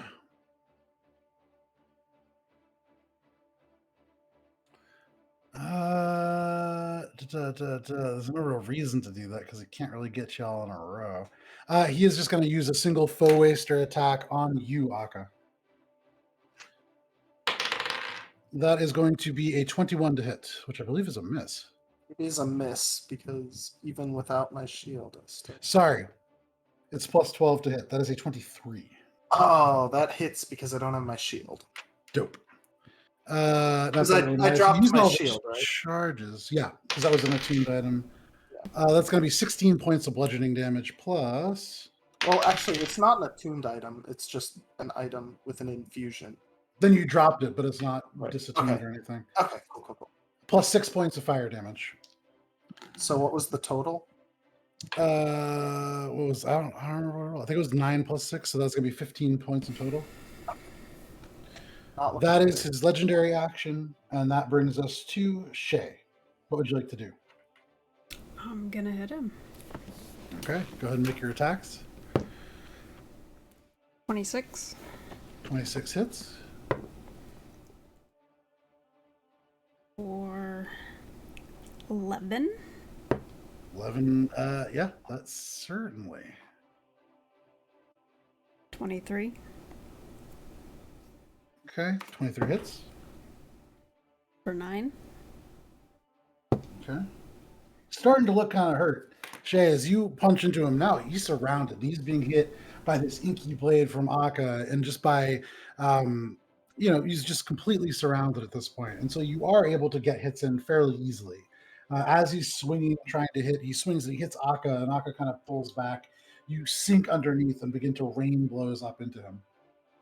29 for the third hit. That hits. For All the bonds. 8. All the bonds. Natural 20 That for the hits. fourth. Statues. 15.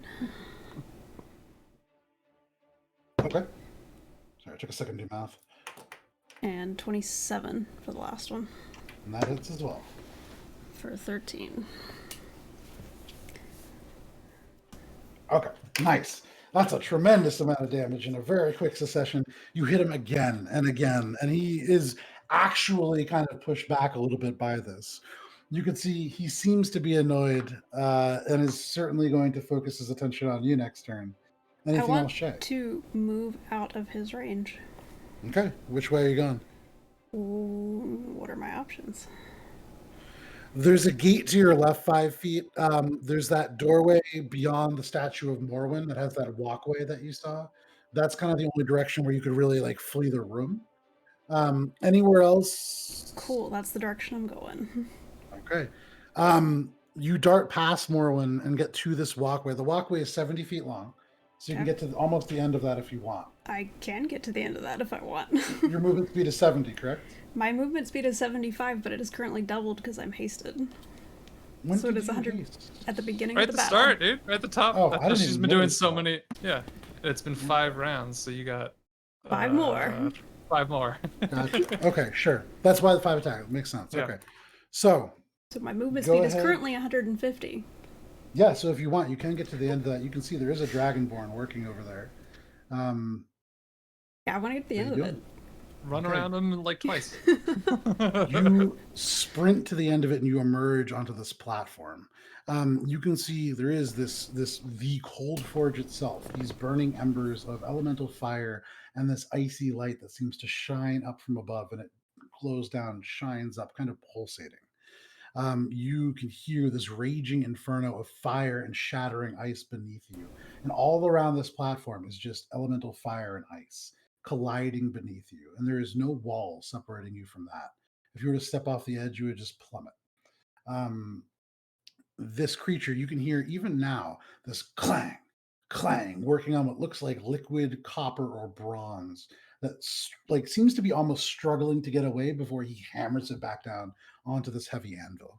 Um, you can see as you draw close, he turns and you can see he gives you a weird look, his mouth kind of hanging open. He has this strange collar on, it glows a little bit. And he gestures to it, but he doesn't say anything. Anything else, Trey? Turn around and Alrighty. kind of keep an eye on who's coming behind me, but that's it. All right. So that is going to bring us to Arconum's turn. Shay, you beat a retreat that he cannot follow, and I think even he knows that. So he is going to wheel around at you, Akka.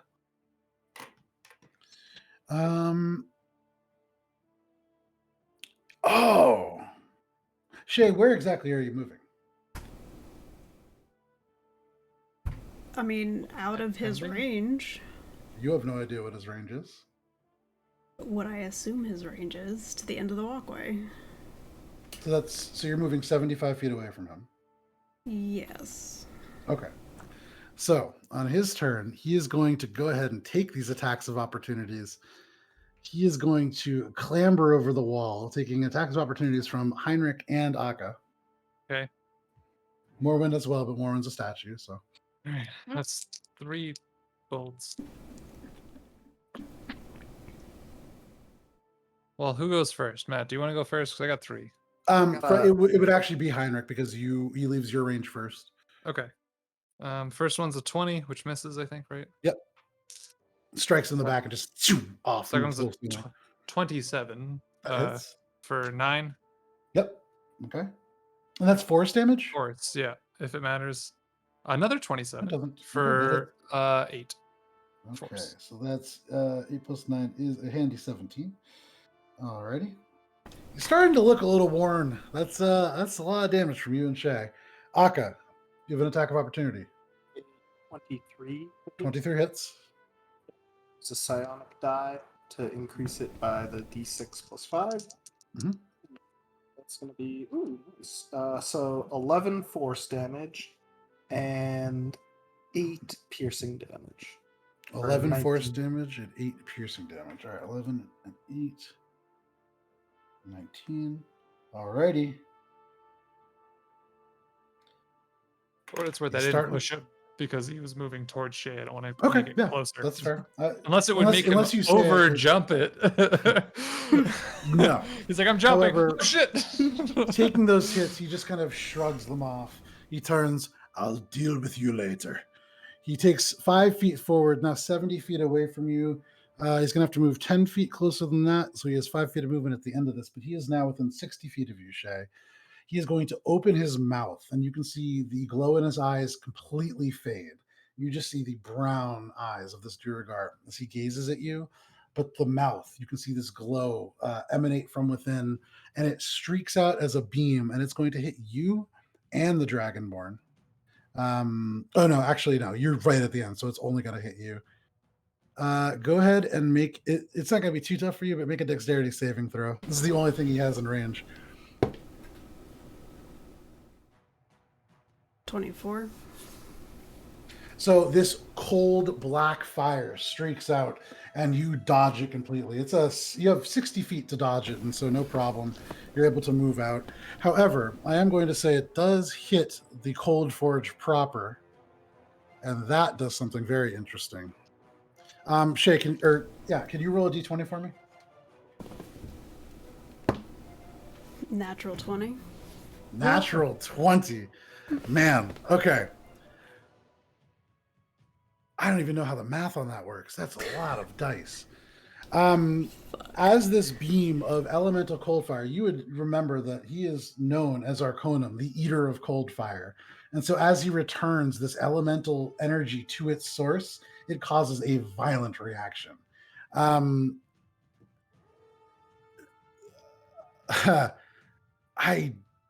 Make a dexterity saving throw. It is at disadvantage, which is flat for you, I believe, because you have advantage on dex saves. Correct. It's a 25. 25. So that's going to make it.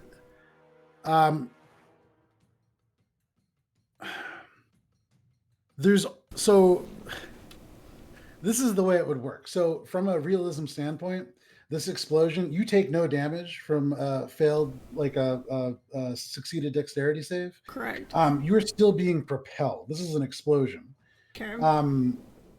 The way that this thing works, so this is the actual Riding the map. sonic boom. Outside of this small space, it is just elemental fire, and you are being flung basically towards the wall. You are light enough that you're going to hit the wall.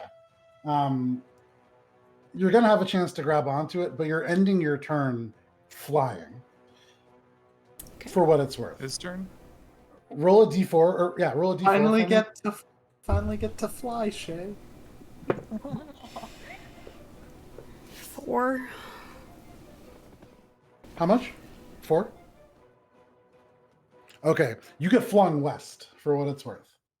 Okay. The Dragonborn is going to be taking.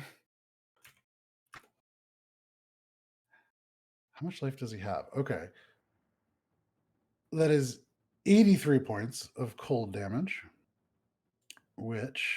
So there is this of explosion, and you, Shay, you are propelled away. You see from afar as you are flying this damage sweeping over you, but not actually hurting you.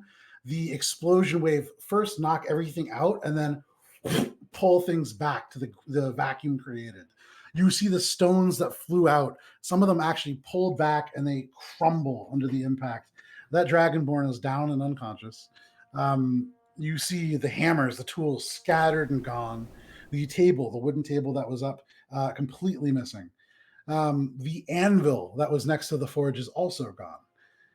There is the barrel, pretty much all of the furniture just completely wiped away. The cold forge itself is damaged and cracked.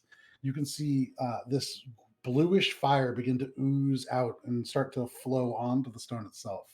That is fairly catastrophic. That's going to be interesting. You can, for all of you who are down near the base, you just hear this dwarf from up above go, "Oh no." He is going to take the last 5 feet of movement to stand next to take 5 feet of movement back away from that. That's interesting. That is your turn, Shay? That was his turn. That's his turn. So actually, Shay, make a dexterity saving throw again. Or actually, we're going to call this an acrobatics check. You are going to try to grab onto this wall. 26. 26? You are propelled away from this thing. You move almost 30 feet and then cling onto this wall. Your fingers grab for a hold and you slide 5 feet down, but manage to grab onto something. You are clinging onto the side of a sheer cave wall with fire beneath you, just kind of going into this crevice where fire and ice strike and then seem to roll further into the earth. It's hot. That is, I believe, all that he can do on his turn. So that brings us to Heinrich. Can I see him? Sure can. Can I move 30 feet towards? Yeah. 10, 15, 20. Yeah, you get up to him 20 feet. You are now standing between him and the stairs down. He seems like he's turning and trying to flee whatever is happening within that room. Yeah, that's cool. Can I angle myself where if 10 feet of movement would shove him, it might shove him over the edge? Like, no, is there a wider start to the platform before the narrow 2 by 70 There isn't, no, but It's just straight, narrow the whole way. there isn't a way that you can do it because he is standing right on the other side of the door. The statue of Morwen is right next to him. Oh, this side of the door. So, I'm sorry. I thought he made it yeah. a little bit onto the. Okay. He did, and they took the 5 feet of movement back into the room. Gotcha. That explosion is not good. Okay. Well, I'm gonna, just Eldritch Blast and one of my last 3 Crown of Star bolts him. Yeah, go for it. So Eldritch Blast first. I'm gonna do the damage first, and then I'm gonna shove him because that's familiar to me. Yeah, do it. More damage, so it's like Yeah. So. Well, it's the Street Fighter like combo. Exactly. You got it. Yeah. You got it. 23 to hit. 23 hits. Okay, that's 24 plus 7, 31 plus 5, 38 points of radiant. Okay, how much? 30. What did I say? Damn. 34? 34, that's a lot. All right. 12 plus, then I rolled 6 plus. No, not 6, 12 plus. Yeah. And then 3 Eldritch Blast bolts with the final one, or the last one that hits, pushing him 10 feet. Okay, yeah. First one for 29. Cocked die. 10 points of force damage. Okay, and that pushes him 10 feet, correct? I'm going to wait if that is the only one that hits. Okay. It's sort of all simultaneous. They just kind of launch out. Next one is a 23. That hits. 13 force. Okay. And that's the last one that hits. So that's the second one that, because next one's a 19. Okay. So the second one's the one that pushes him 10 feet. Interesting. So into the room because he seemed to like trying to knock him off if I can, basically. You're pushing him into Morwen based on where you're standing. He was behind Morwen, and Morwen is the only thing between him and the door, or there's no room around it, or there's no room for you to position yourself where you could push him anywhere but into Morwen. Oh well, then fuck that. I wouldn't try to do that. Okay, so yeah, just So don't push him. Yeah, because if I couldn't push him into the room because Morwen's the only thing in the way, then never mind. Fuck it. Okay. So yeah, he's still between you and Morwen with Shay, somewhere out in the room. You actually can't see her anymore, but that's cool. Yeah. How much movement have I used so far to get to where I am to do that? 5, 10, 15 feet. Okay. I'm gonna go and try to guard the lever so you can't leave. 5, 10, 15. Okay, you get almost to the lever. Or wait, okay. Question: when the door opened, when we pulled the lever, was it out or in? The door opened. So towards into the forge. Okay, so then so then I'll just try to go and block the door from opening. Towards the gate that would open inwards should he pull the lever. Okay, I see. Try to escape. Yeah. You know what I mean? Like I would just grab the bars and hold on and be like, "No, you're not leaving." So you back up next to Akka, and you two now are in front of the door. Yeah. That is your turn. That brings us. The despots are gone up to the top of the round. Morwen is a statue. Akka, what would you like to do? Shay, you were on deck. So he is on the other side of the door now. Yeah, and actually, interesting point. So at the end of your turn, Heinrich, he is going to use a legendary action.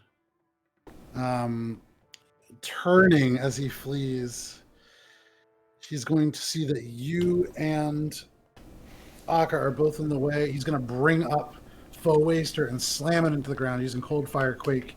If the two of you can make dexterity saving throws, Akka and Heinrich. 13. That's a failure? Of course it is.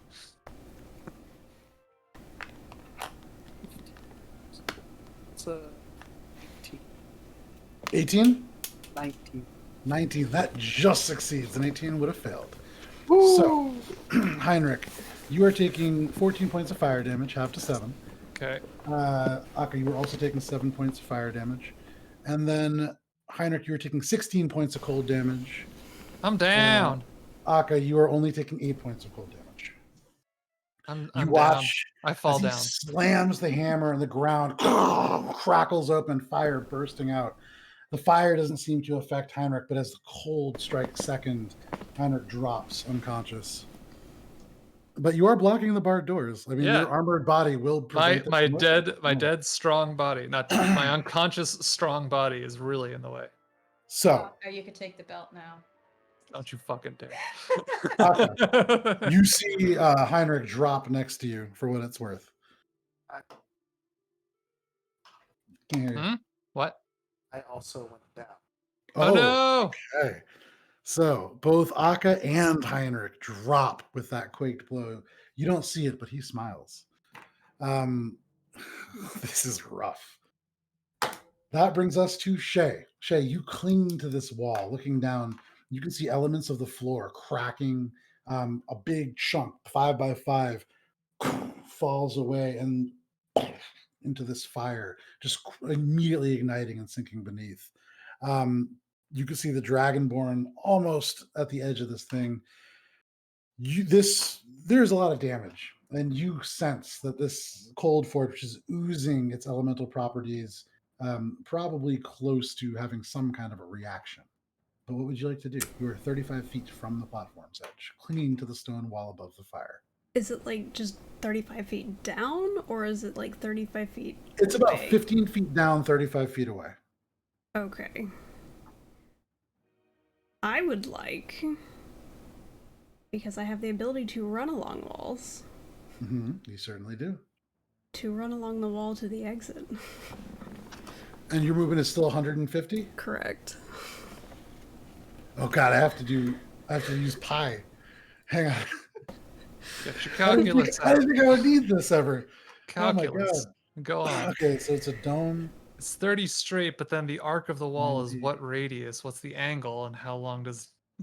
So with 95-ish feet, you can run along the wall. So you push off, holding on with one hand, and then just begin to run.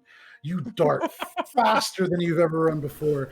You are running now with you are perpendicular to this fire beneath you. And as you run, you could feel elements of the wall collapsing behind you, having not been touched in some time.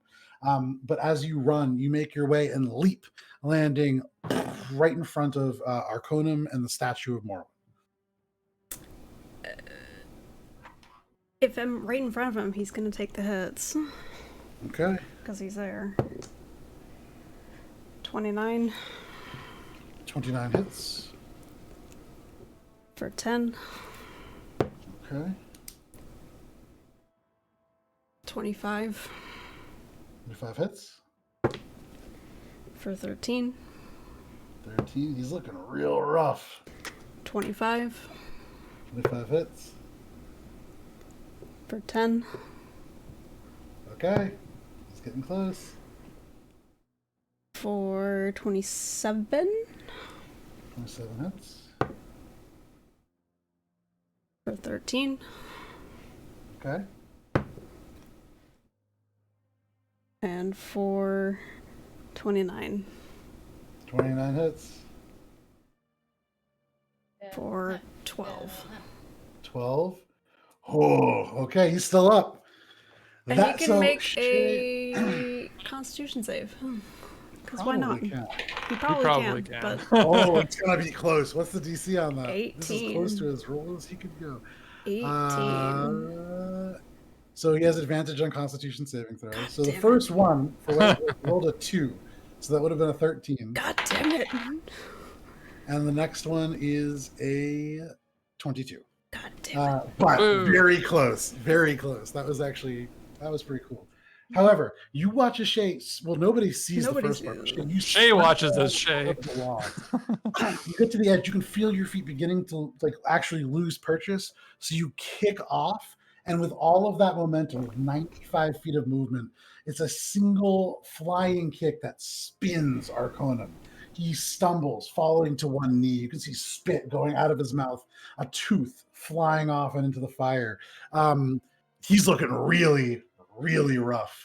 He looks up at you, blood coming down his face. And for the first time, you see almost pleading. And he just looks up at you. You don't understand. We have to go. And he turns. You can see he looks over at the Dragonborn and then turns and looks back at you. Anything else, Shay? I mean, I want to get as far away from all that as I can. Okay, so you can. So Morwen is not an ally, and he is not an ally. So there is no unoccupied space that you can travel through. If you want, you could shove Morwen over and pass through that way. Rude. That is rude. Can I go over Morwen? You've already used an action. I would say probably not with what you have available to you. Okay. Wait, Well, I aren't mean, I, if like, I heavy as hell? You are. It would be So how tough to can you do. push me? It'd be Yeah. real tough. if I don't have any actions left, then I shouldn't be able to push her either. With the momentum that you have, you can try to knock her down. Same thing that Heinrich did, but it's still going to be pretty tough. It's like a natural 20 territory. Morwen weighs something like close to a grand. I mean, You're 10 times your initial weight with all the gear that you're carrying and everything, for sure. Yeah. Still. Feel free to be offended. How dare you? That's give a it a free shot. I'll give it a shot. Okay, yeah, make an Just athletics push. check. I don't think Imagine that's if gonna I be was just, enough. Like a really heavy cat. That was like chonky. That's Weighed like 2 pounds or something. dirty 20.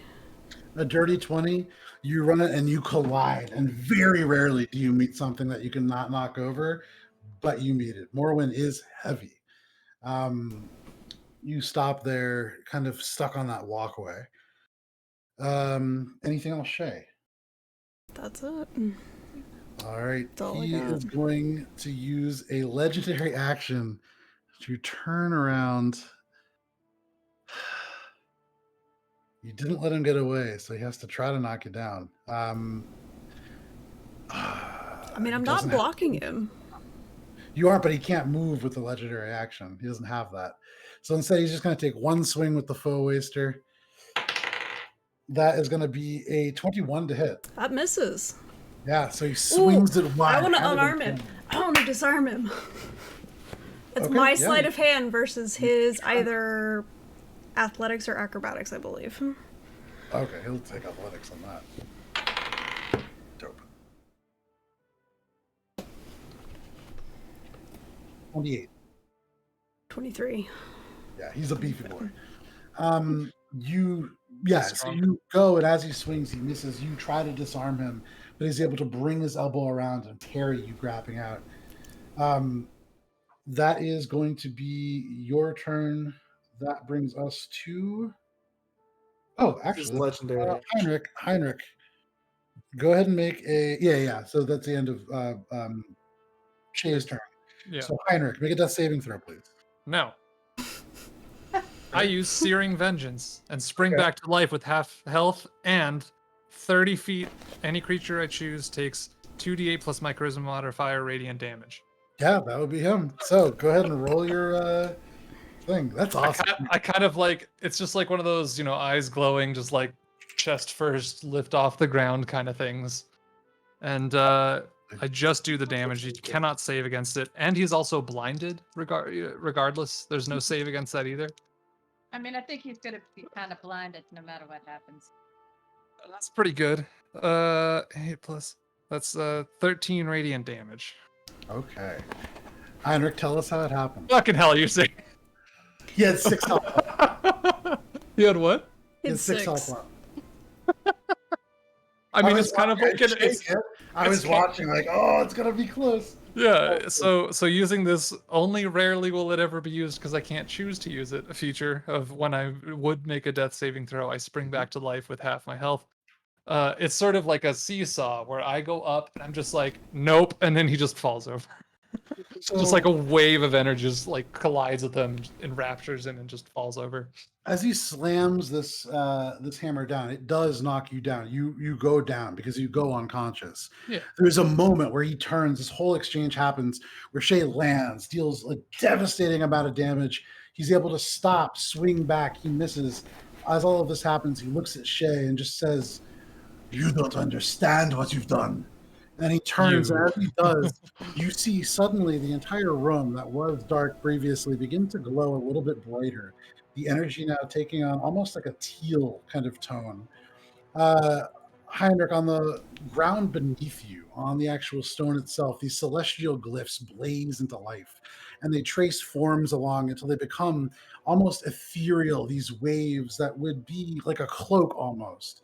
And as they drift up, they pull your body up with it. And as your eyes open, no longer one black and one gold, they are both blazing with teal energy, and that waves off of your body. And as it shifts through, you watch as it strikes Arconum in the chest as he turns, going away from you, Shay. And you watch as he is just leveled at your feet. The armor itself kind of singeing away with this radiant energy. You see elements of the beard burn. And as the light dies down, you can just see him, like eyes open but unseeing on the ground, as his last words are, "It will all come down." And he dies. And because he is the last remaining person, I'm going to take you guys out of initiative order. And because it is 12:15, this is where we're going to end for the evening. So, fantastic. You guys actually made it through the entire battle, which I wasn't sure about. Only because I could come back from the dead, to be honest. Yeah, I mean, for real, what a dope move. Yeah, when I saw that that's what made me choose Celestial. I was like, oh, okay, cool. Warlock sort of with an extra life. Yeah, well, beyond even just being Quote, like an unquote, extra life. life. Yeah. To be fair, I also still have Crown of Stars up. It You have doesn't one, go away. right? There are 2 left. Okay, yeah. So there's just 2, like, off-centered orbiting my head. Give you guys some victory music. So, thank you guys very much for tuning in to Adventures in Alberon for our 83rd session, where you guys actually made it to the Cold Forge and then promptly destroyed it. Hey, we didn't do shit. Well, we didn't do us. that. Destroyed That it. You cannot was blame us you. for that. Fair. That is Yeah. you. He's the one who breathed on it. The best part is his attempt. If you could get closer, he was going to try to get Shay and the Dragonborn to just, because, like, if he can't have it, like, nobody should. And because he couldn't, and that was, like, right at the edge of it, like, it was very tough for him to judge. But that's going to be very interesting for next time. So, as a reminder, we will not be playing next week, which is the 11th. We're taking that day off. But we'll be back the following week, which, as I pull up my calendar, is the 18th. 18th. For session 84 of Adventures in Alberon, where the Cold Forge begins to fall down. We'll see you then.